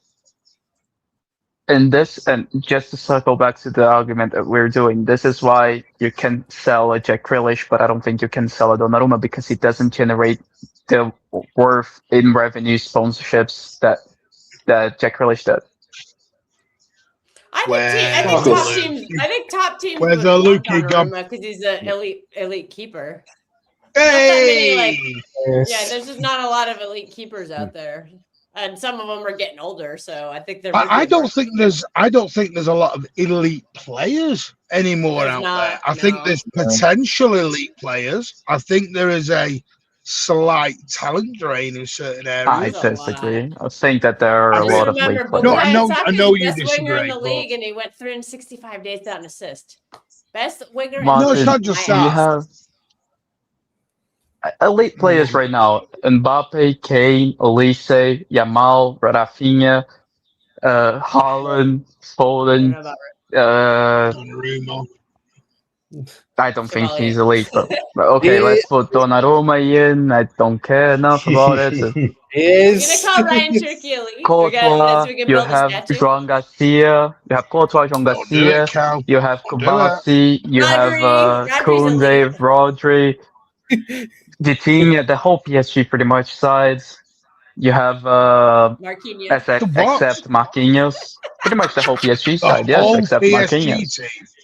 Pretty much the whole PSG side, yes. He's elite. All right. Marcus, on a minute. Ew. Martin. Hakimi is elite. I hate the guy, but he's elite. Pacho is Who? elite. Nuno Mendes is elite. João Move on. Neves is elite. Move on. Mendes is, Move I like on. Mendes. I'm moving on. João Neves is elite. Vitinha is elite. Dembele is elite. Kvaratskhelia is elite. That's most of the side. Marquinhos. I would only say Pacho. Pacho is on his I'm way. sorry. He's still a little young, but Marquinhos. This is my elite. point. You're throwing I don't think elite the and keeper world is class either. around. No, that's a Dembele is not elite or world class. Sorry, but The guy won the Ballon d'Or, Martin. I don't care. Don't care. So you cannot use that argument for Rodri ever then. No, because Dembele's only ever dreamed of performing like Rodri has. Mate, he was. I don't like Dembele, but he was very good last season. I don't think he should have won the Ballon d'Or, but he was one of the best players on the planet last Who season. should have won the that's Ballon d'Or fine. last season? Vitinha, in my opinion. Vitinha. I love Vitinha. Not Pedri, mate. I think he deserved it. I know we're never going to sign him, but I think this season, yes. Anyway, right, I'm going to drop because as much as this is so enthralling, I mean, it's nearly 3 hours, Luke, so you did promise nearly 3 hours stream, to be fair to you. Yeah, it's almost 3 hours again. Cheers, guys. Yeah, I got a job Anyway, too, man. I got to eat some dinner. big up. Smash those likes for Luke. Hit that subscribe.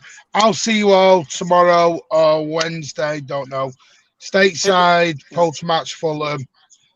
Thursday night. Friday back with Tone.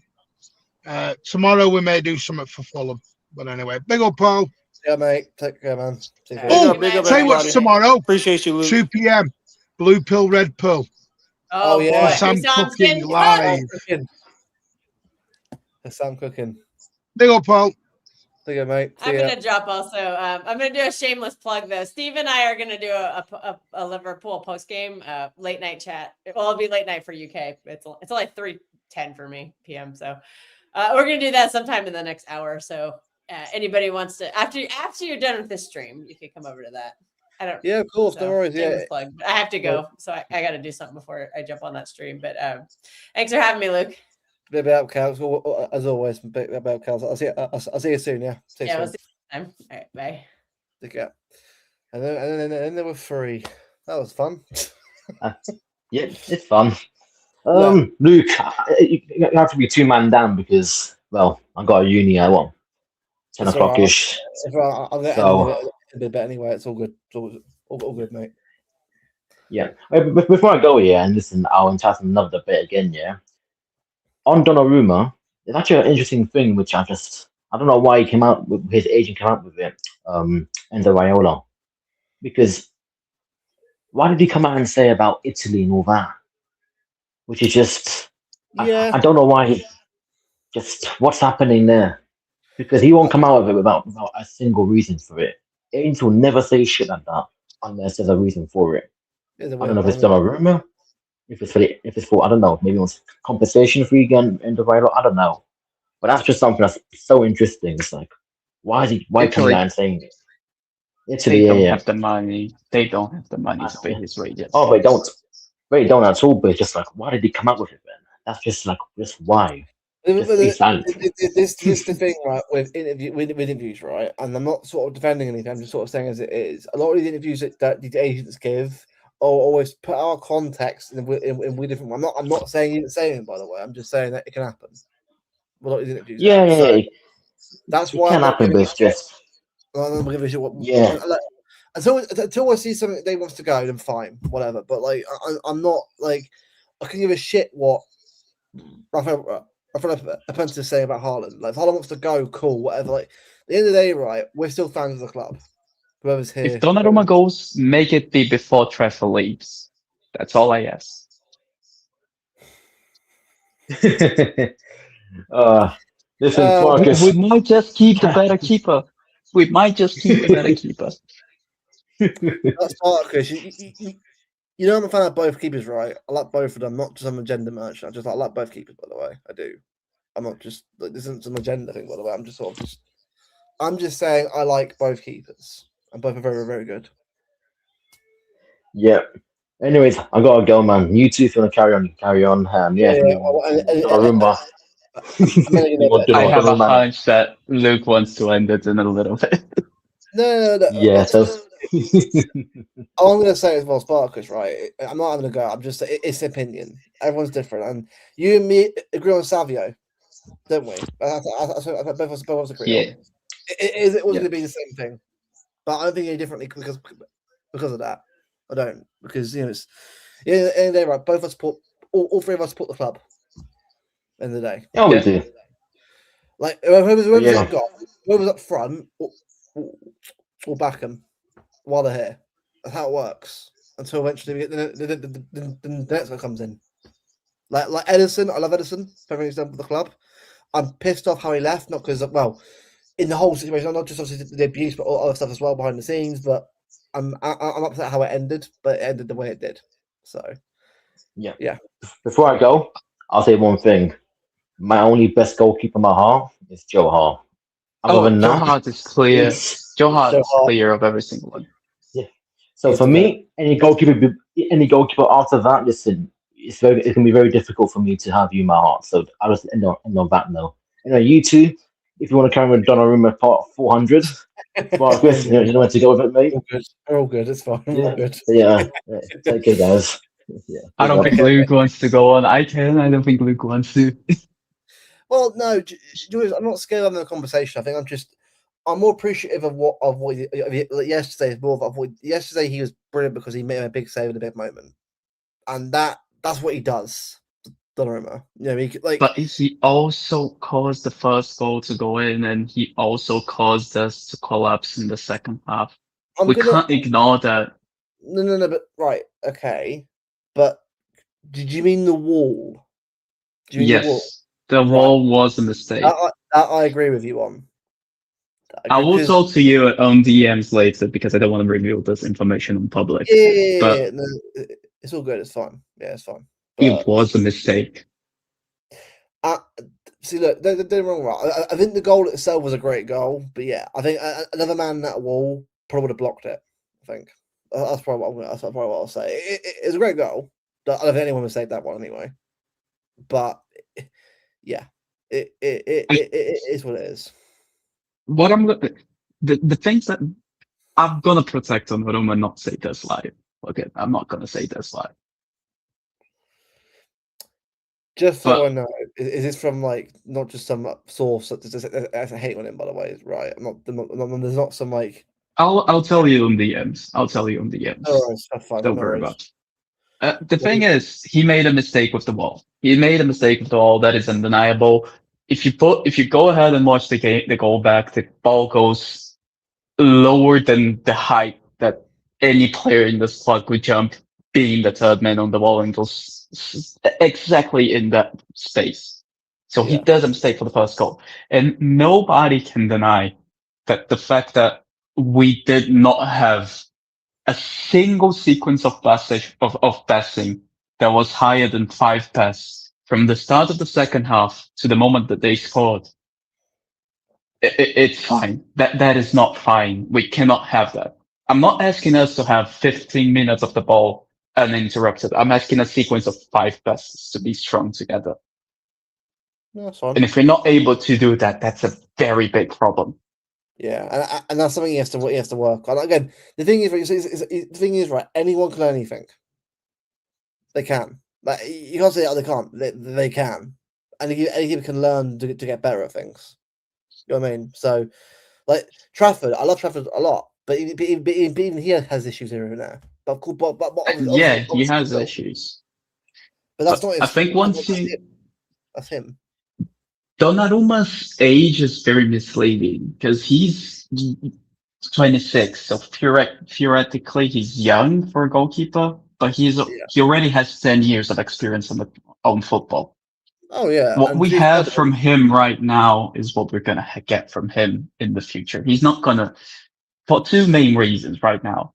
First reason, we don't have much time to train in the training ground, so players don't improve much anymore because that. We have pretty much every week for the whole season midweek games. So we train pretty much 2 times a week. That's not enough time for you to really develop your craft. And again, I think this is also one of the reasons why the quality of football is a lot lower than what it was 10 years ago. Because players are constantly tired, they don't get enough rest in between games, and then don't get enough time on training bridge to improve in what they need to.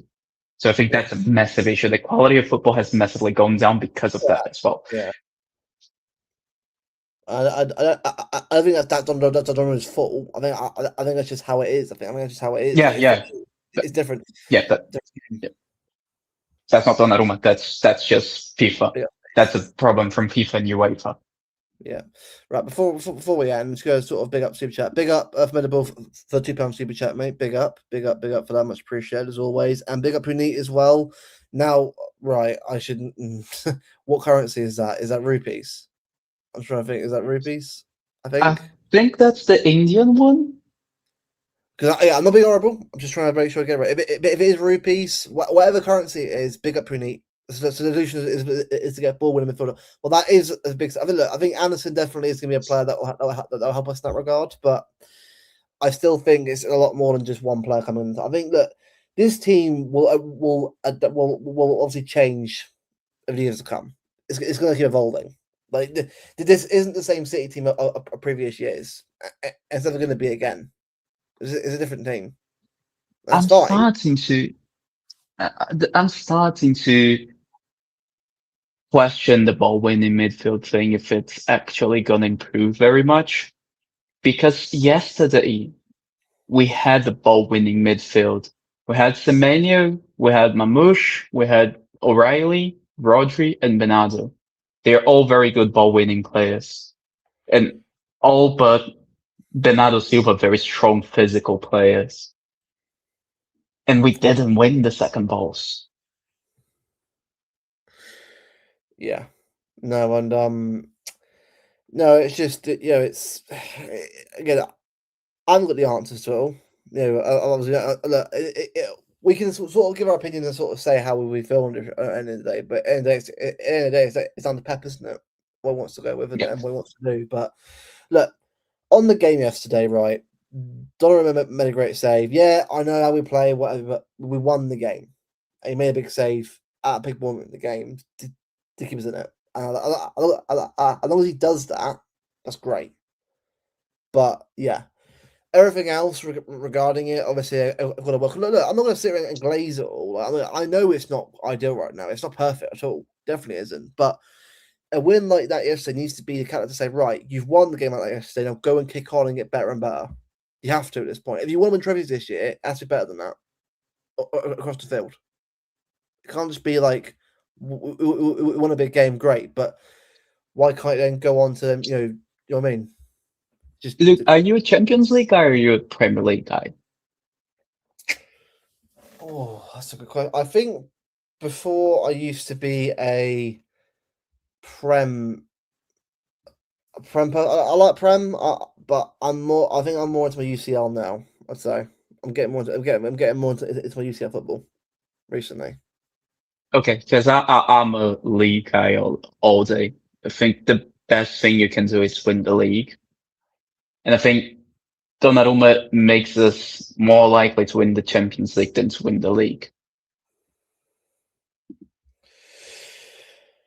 Yeah, that's fair enough. No, that's it's just what it is, right? It's just sorry, I just comments I just thought out there, but yeah, no, honestly, it's I think for me this season, right? If it's to be Premier League and FA Cup, that's cool. But I mean, well, it sounds like I don't think that's fine. I just think that I'm not too fussed about the UCL really at the moment. I'm more like that's more of a long term thing. We've got the players for it, but it's not. You know what I mean? It's not really. I don't think we're there I yet. think we're far more likely to win the Champions League than the Premier League. I don't think we'll win the Premier League. Okay, well, but again, it's February. Ask me again in March about the league. Right now, because if I was to drop points, there's 3 points, cool. But again, the fact I could play Arsenal twice or 4 times in April is mad. sorry, what was it? Champions League quarterfinal potentially as well, home and away potentially. I think so. I think we played them 4 times, maybe. Depends on the FA Cup draw as well. Yeah. So yeah, what I mean. It could be a mad end season. So, what we could do is one game at a time. That's what we can do. Obviously, on Wednesday, it's a big game Wednesday. Massive game. Let's win that. Like, it's Fulham, right? It's Fulham at home. Fulham at home. Yeah, it's a massive one. And I am, I wouldn't say I'm nervous. I'm more like I'm focused now on each game as it comes, and you have to be. It's each game as it comes now. It's must win now. Every game now. If you want a title, it's must win. Every game. You can't be throwing things away anymore. So beat Fulham on Wednesday. Let's see what goes at Brentford for Arsenal on Thursday. Let's go from there. That's all we can do. That's all we can do. Big up Sparkus, big up Martin, big up Ed, big up Dash, and big up Kels coming on. Big up the chat as always as well. Oh, look, I'll say it as well. Chat's been good tonight, but please be respectful in future. Some of the comments in the end were a bit mad. Like, not from I'm not going to go to people, but like keep it to football related stuff because it got a bit weird at times in there, and like you know what I mean. Like again, it got personal at times as well. Like this is not a channel for that. I'm not going to be sitting there and having a go at Sparkus for an opinion that I don't agree with. At the end of the day, he's entitled to that opinion, and I'll debate him on it. But I'm not going to go at him and fall out with him over it. That's not how it works. It's football. It's a debate. It's fine. But when people start getting personal, mate, it's done. No point. Because I'm not having it, mate. I'm not having personal stuff in the comments. So I don't care if I lose people as grabbers over it. I'd rather have a channel, a community of people who actually are respectful of other people. So yeah. That's what we're doing going forward. But yeah, big everyone for tuning in. Leave a like if you haven't already. Subscribe if you're new as well. On the road to 1.4k. Big up you guys for tuning in for another Monday evening stream, and we'll see you guys soon for another one. I'll probably on Martin's channel, probably on True City Fans at some point in the future anyway, depending on when I'm invited on and stuff or whatever. I know Kelps is going live with Steve later on for a review of the game later on. I'm not sure what time that's going to be, but I'm sure they'll sort of be live later on. Big up, guys. Big up Noon as well. And big up Super Chats as always. And we'll see you guys over stream very, very soon. Take a Blues. Come on, City for Wednesday. Come on.